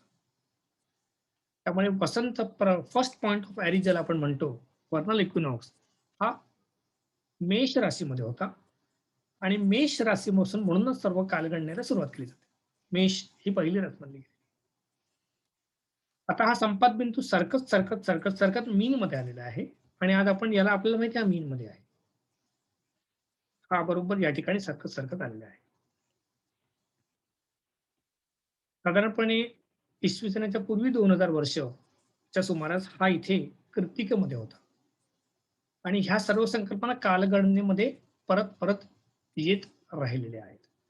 त्याचा परिणाम कसा होता हे पण तुम्ही लक्षात घ्या. खूप चांगला परिणाम आहे. निरीक्षणाच्या दृष्टीने खूप चांगला परिणाम आहे.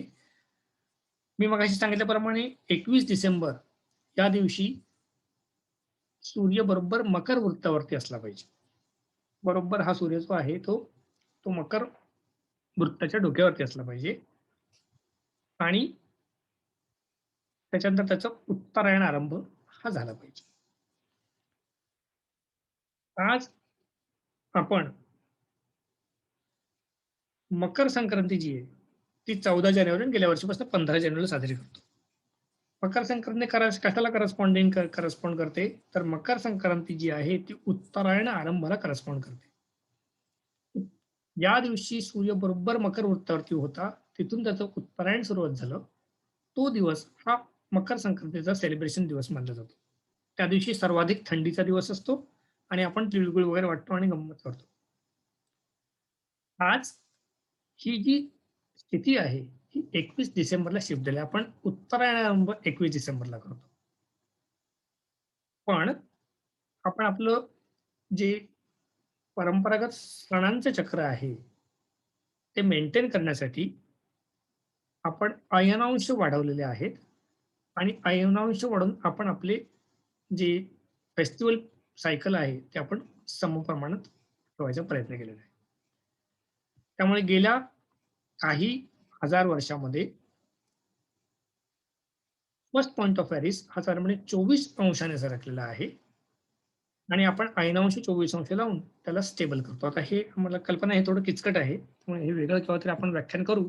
त्यावेळेला हे मी तुम्हाला अयनांश कॅल्क्युलेशन पण दाखवेल आणि हे लक्षात घ्या. आत्तापुरतं लक्षात घ्या की उत्तरायण आरंभाचा बिंदू जो आहे तो सरकत चाललेला आहे आणि सरकत आज हा मीन राशीमध्ये आहे. काही अजून 1001 वर्षांचा तो अजून पुढे सरकत, जसं ध्रुवतारा बदलत जाईल तसा फर्स्ट पॉइंट ऑफ एरिस हा पुढच्या राशींकडे सरकत जाणार आहे.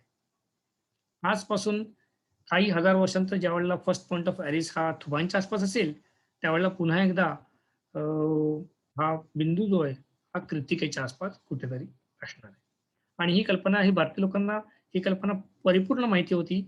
आपला आरंभ बिंदू कसा स्थिर करायचा याचे प्रयोग अनेक वेळेला अनेक प्रकारे केले गेलेले आहेत आणि त्याचे अनेक दाखले हे आपल्याला आज आपल्या प्राचीन वाङ्मयामध्ये मिळतात. महाभारतातले उतारे बघा किंवा कशातलेही बघा, आपल्याला त्या वेळची सूर्याची स्थिती कोणत्या तारकासमोर होती याच्यावरून अयनांश कॅल्क्युलेट करता येतात आणि त्या अयनांशाचा वापर करून आपण त्या कालावधीचा अचूक जो कालावधी आहे ते सांगू शकतो. फॉर एक्झाम्पल महाभारत म्हटलं तर ॲस्ट्रॉनॉमिकल एफएमरीचा वापर केला तर महाभारत अप्रॉक्सिमेटली कधी झालं होतं हे आपण सहज सांगू शकू. आणि हा परांचन गतीचा डायरेक्ट एक वन ऑफ दी कन्सिक्वेन्स आहे.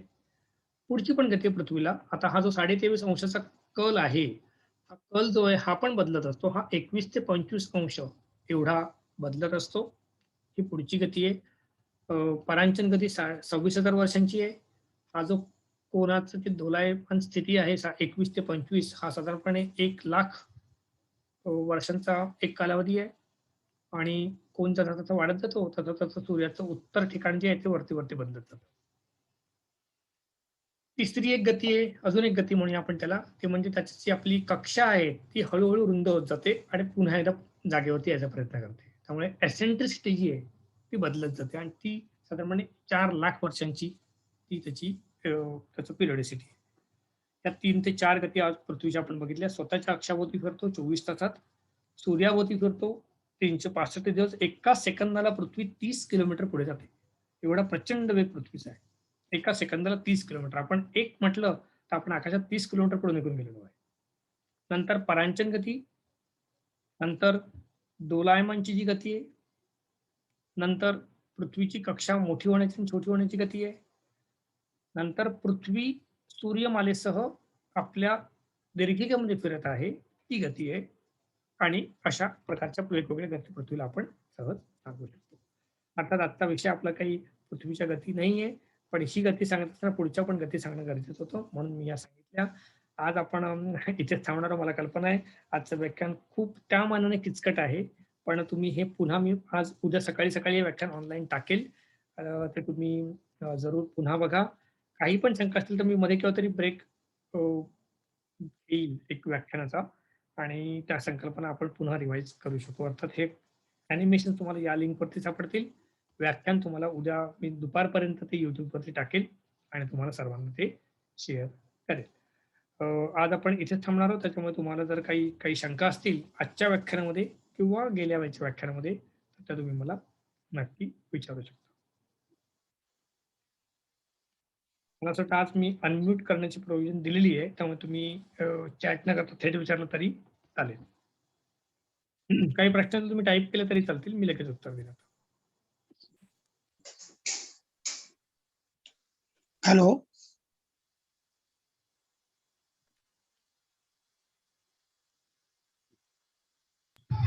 हॅलो अभय, आवाज येतोय का? हॅलो. हॅलो.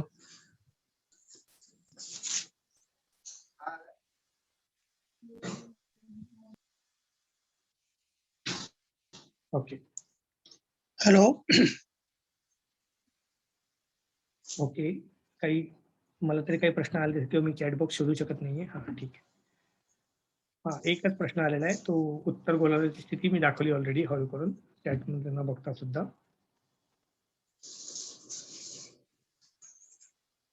अजून तरी मला कोणता प्रश्न दिसत नाही, त्यामुळे मला बरं वाटतं एकतर सर्व समजलेलं आहे किंवा मग कदाचित खूपच कठीण झालेलं आहे.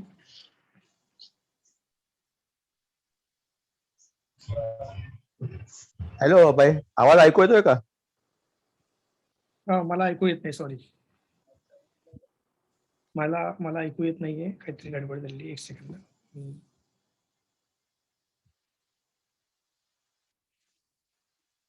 ओके, सॉरी, पुन्हा सांगा एकदा. हॅलो अभय, आवाज ऐकू येतोय? हो, आता ऐकू आला. Okay okay. सॉरी, मला काहीतरी प्रॉब्लेम झालेला, मला ऐकू येत नव्हतं. टाईप करू शकता, विचारलं नाही तरी हरकत नाही.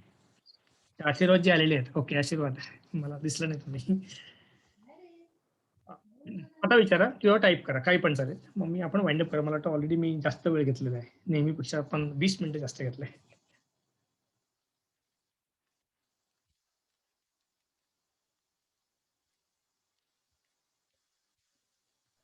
नाही, व्हिडिओ टाकल्यानंतर एकदा हो.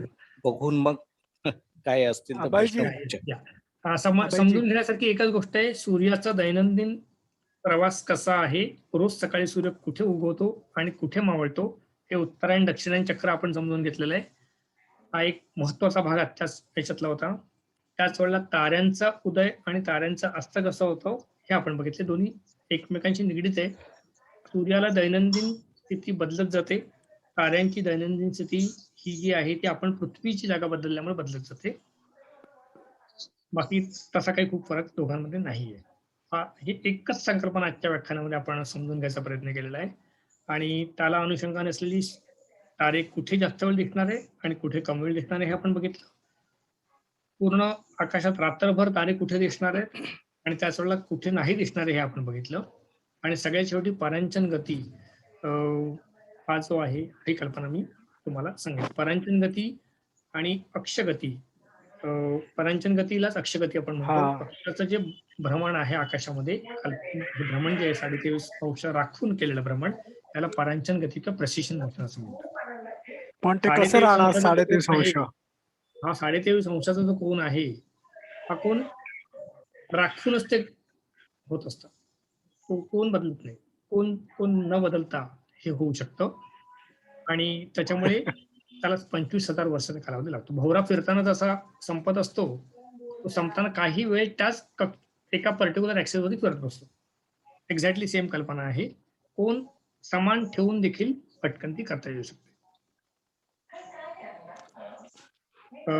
सिम्युलेशन आता तरी मला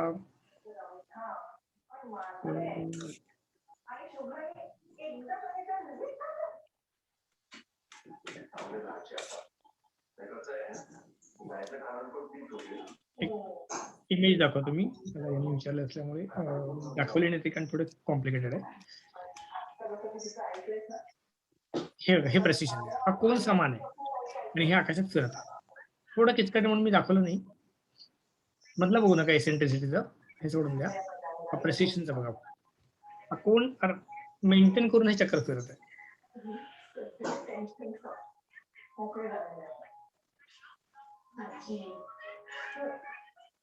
कोन पण बदलतो. हा कॉम्प्लिकेटेड पार्ट आहे, हा नंतर बघूया केव्हा तरी आपण. ओके, अजून काही प्रश्न आहे का? नाही तर मग आपण हॅलो हा बोला. कोण बोलतोय? कारण नाव सांगाल, कारण माझ्या लक्षात येत नाही कोण बोलतंय. हॅलो, मी सुभाष बोलतोय. हा सुभाष सर बोला.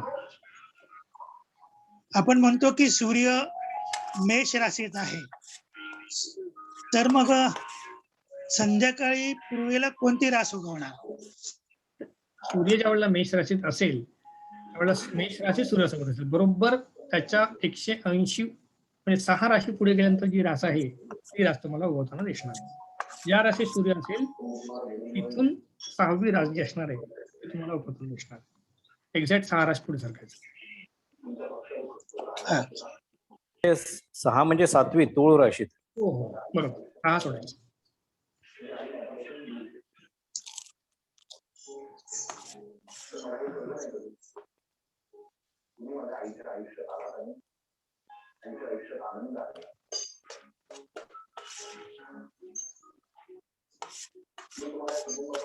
मला पुन्हा एकदा हे दाखवतो झोडियाक सिम्युलेटर. ज्यावेळेला तुम्ही सूर्य हा धनु राशीमध्ये आपल्याला दिसत आहे. धनुच्या बरोबर विरुद्ध बदल गेला असं एक्झॅक्टली आपण मागे गेला मिथुन रास जी आहे ती तुम्हाला बरोबर एक्झॅक्टली मावळत असताना मिथुन रास ही उगवतेला आलेली दिसते.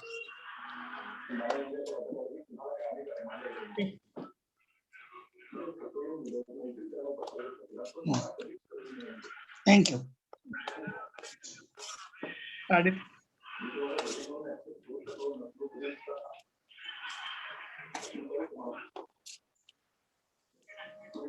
सूर्य धनुराशीत म्हणजे ऑक्टोबर नंतर 20 नंतर.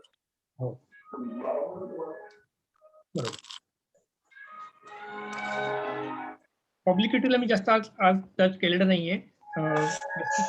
मोशन जी आहे परांचन गती जी आहे 23.5 अंशातून राखत केलेली 26,000 वर्षाची भ्रमण आणि त्याच वेळेला 21 अंश ते 25 अंश ही ऑब्लिक्विटी म्हणतो, न्यूटेशन म्हणतो त्याला. न्यूटेशन मोशन दाखवून घेतली नाही का थोडं किचकट होतं. तरी त्यावेळेला व्याख्यान घेईल. पण मी काय घेतलं नाही हे पण तुम्हाला सांगून बऱ्याच चंद्र आणि पृथ्वी याच्या कोणती संकल्पना आजच्या व्याख्यानात घेतलेली नाही. तर मला जेवढं स्लाइड दाखवली तेवढ्या स्लाइड्स म्हणजे पेंडिंग आहेत. हे 2 व्याख्यान थोडं कमी पडतात, पण मध्ये केव्हा तरी मी एक्स्ट्रा व्याख्यान घेईल. त्यावेळेला मग आपण चंद्र आणि पृथ्वी या अनुषंगाने ज्या काही या नक्की आणि ते पण तेवढंच किचकट. थोडं ते अजून किचकट व्हायला लागतं. इनफॅक्ट आपल्याला असं वाटतं की चंद्र जवळ असल्यामुळे आपल्याला सगळ्या गोष्टी सहज समजतील, पण चंद्राची स्थितीमुळे घडणाऱ्या घडामोडी अजून किचकट आहेत. पण ते मी केव्हा तरी घेईल. त्याच्यामध्ये आपल्याला वेगवेगळ्या प्रकारचे जे महिने असतात कॅल्क्युलेशनच्या दृष्टीने महत्वाचे, हे आपल्याला सर याचा अर्थ सर हा बोला बोला. हा सूर्याची राशी प्रवेशाच्या तारखा बदलत जाणार का, म्हणजे थोडे थोडे दिवसांनी? जसं आपलं जो संपात बिंदूचं चलन जे सरकत जाईल, संपात बिंदू जसं सरकत जाईल तसं तसं ही जी राशीचक्र आहे हे आपल्याला बदलत जाणार. अच्छा, म्हणजे आपल्या लाईफ टाइम मध्ये होत नाही, काहीशे वर्षांत त्याचं जेमतेम आपल्याला जाणवलं. बरोबर आहे. नाही पाश्चात्य देशात सन झोडियाक साइन माणसाचं असतं, म्हणजे साधारण 22 ऑक्टोबर ते 22 नोव्हेंबर हा स्कॉर्पियन समजला जातो. मग थोड्या दिवसांनी ते बदलणार का, याचा अर्थ असं काही वर्षांनी? अर्थात बदलत असतं. आपण बघितलेलं आहे. मी मगाशी सांगितलं की 21 डिसेंबरच्या दिवशी आता आपली दक्षिणेची सर्वोच्च स्थिती आहे. 21 डिसेंबरच्या दिवशी सूर्य हा सर्वोच्च दक्षिणेला आहे. आता पंचांगामध्ये 2 प्रकार आहेत. पंचांगाचं व्याख्यान नाही आपलं. सायन आणि निर्यन. पंचांग आणि निर्यन पंचांग. आता निर्यन सायन पंचांग, बरोबर. तर ऍस्ट्रॉनॉमिकली करेक्ट आहे. पण मग तुमचं जे सणांचं जे चक्र असतं ते पूर्णपणे बदलून जातं. आता बरोबर. सण चक्र जर राखायचं असेल 2000 वर्षांच्या दृष्टिकोनातनं, तर मग आपण त्याच्यामध्ये तेवढे ऐनांश वाढवतो आणि पुन्हा एकदा आपलं जे आहे प्लस ते करतो. लक्षात घ्या, आकाशाच्या पार्श्वभूमीवरती सूर्य हा मार्च जानेवारी महिन्यामध्ये मकर राशीतच असणार आहे. तो काही बदलत नाहीये, कारण सूर्य हे आकाश तारे खूप लांब अंतरावरती आपल्यापासून आहे. बरोबर. आपण जो दक्षिणायन बिंदू आहे त्या दिवशी उत्तरायण सुरू होतोय की हा दिवस बदलत चाललेला आहे. काही हजार वर्षांतर हे सगळंच बदललेलं असणार आहे, कारण आपण थोडं सफिशियंटली फिरलेलं असणार. अच्छा. या अनुषंगाने ऋतुचक्र पण बदलत जाणार आहे आणि त्या अनुषंगाने इतर सगळ्या घडामोडी ज्या आहेत त्या बदलत जाणार आहेत. अर्थात आपल्याला जे काही रेकॉर्ड्स आहेत, आधुनिक रेकॉर्ड्स, हे 2, 3, 4,000 वर्षांचीच आहेत. त्याच्यामुळे आता जर आपण रेकॉर्ड सिस्टमॅटिक ठेवले तर 12,000 वर्षांतर ऋतुचक्रात किती बदल झालेले असणार आहे ते त्यावेळी जे लोक आपल्याला सांग. त्यांना सहज समजून येईल. थँक्यू. ठीक आहे. मग आज मला असं वाटतं थोडं Thank you. किचकट व्याख्यान होतं. मला कल्पना आहे हे व्याख्यान थोडं त्या मानाने किचकट असतं. अर्थात अॅनिमेशन्समुळे त्यातल्या त्यात सुटसुटीत झालंय. एक खडू फळा घेऊन शिकवण्याचे व्याख्यान आहे. दोन्ही व्याख्यानं मी माझ्या परीने पूर्ण प्रयत्न केला, जेणेकरून तुम्हाला जास्तीत जास्त चांगल्या प्रकारे समजता येऊ शकेल. अॅनिमेशन समजून घेणं पण थोडं किचकट असतं. खडू फळा असेल तर या संकल्पना जास्त चांगल्या प्रकारे समजता येतात. अर्थात मला वाटतं पुढच्या वर्षी लॉकडाऊन संपलेलं असेल आणि खडू फळा वापरून आपण या सगळ्या संकल्पना सायनला केव्हा तरी नक्की बघू शकू. तुम्ही सर्वांनी माझी दोन्ही व्याख्यानं अतिशय चांगल्या प्रकारे ऐकली. खूप प्रश्न गेल्या वेळेला विचारले आणि चांगला रिस्पॉन्स मला मिळाला. त्याबद्दल मी तुम्हा सर्वांचे मनपूर्वक आभार मानतो. माझ्या सर्व सहकाऱ्यांचे ज्यांनी या आजच्या व्याख्यानासाठी पूर्वतयारी करायला मला मदत केली, त्यांचे मी सर्वांचे आभार मानतो. आणि पुढच्या शनिवारी आपण पुढचं व्याख्यान जे असणार आहे त्या व्याख्यानासाठी भेटणार. मला वाटतं पुढचं व्याख्यान ग्रहण आणि अशा अर्थाचं व्याख्यान आहे. त्या व्याख्यानामध्ये आपण पुन्हा भेटूया पुढच्या शनिवारी याच वेळी. तोपर्यंत सर्वांनी काळजी घ्या. धन्यवाद. हॅलो, एक लास्ट प्रश्न सर.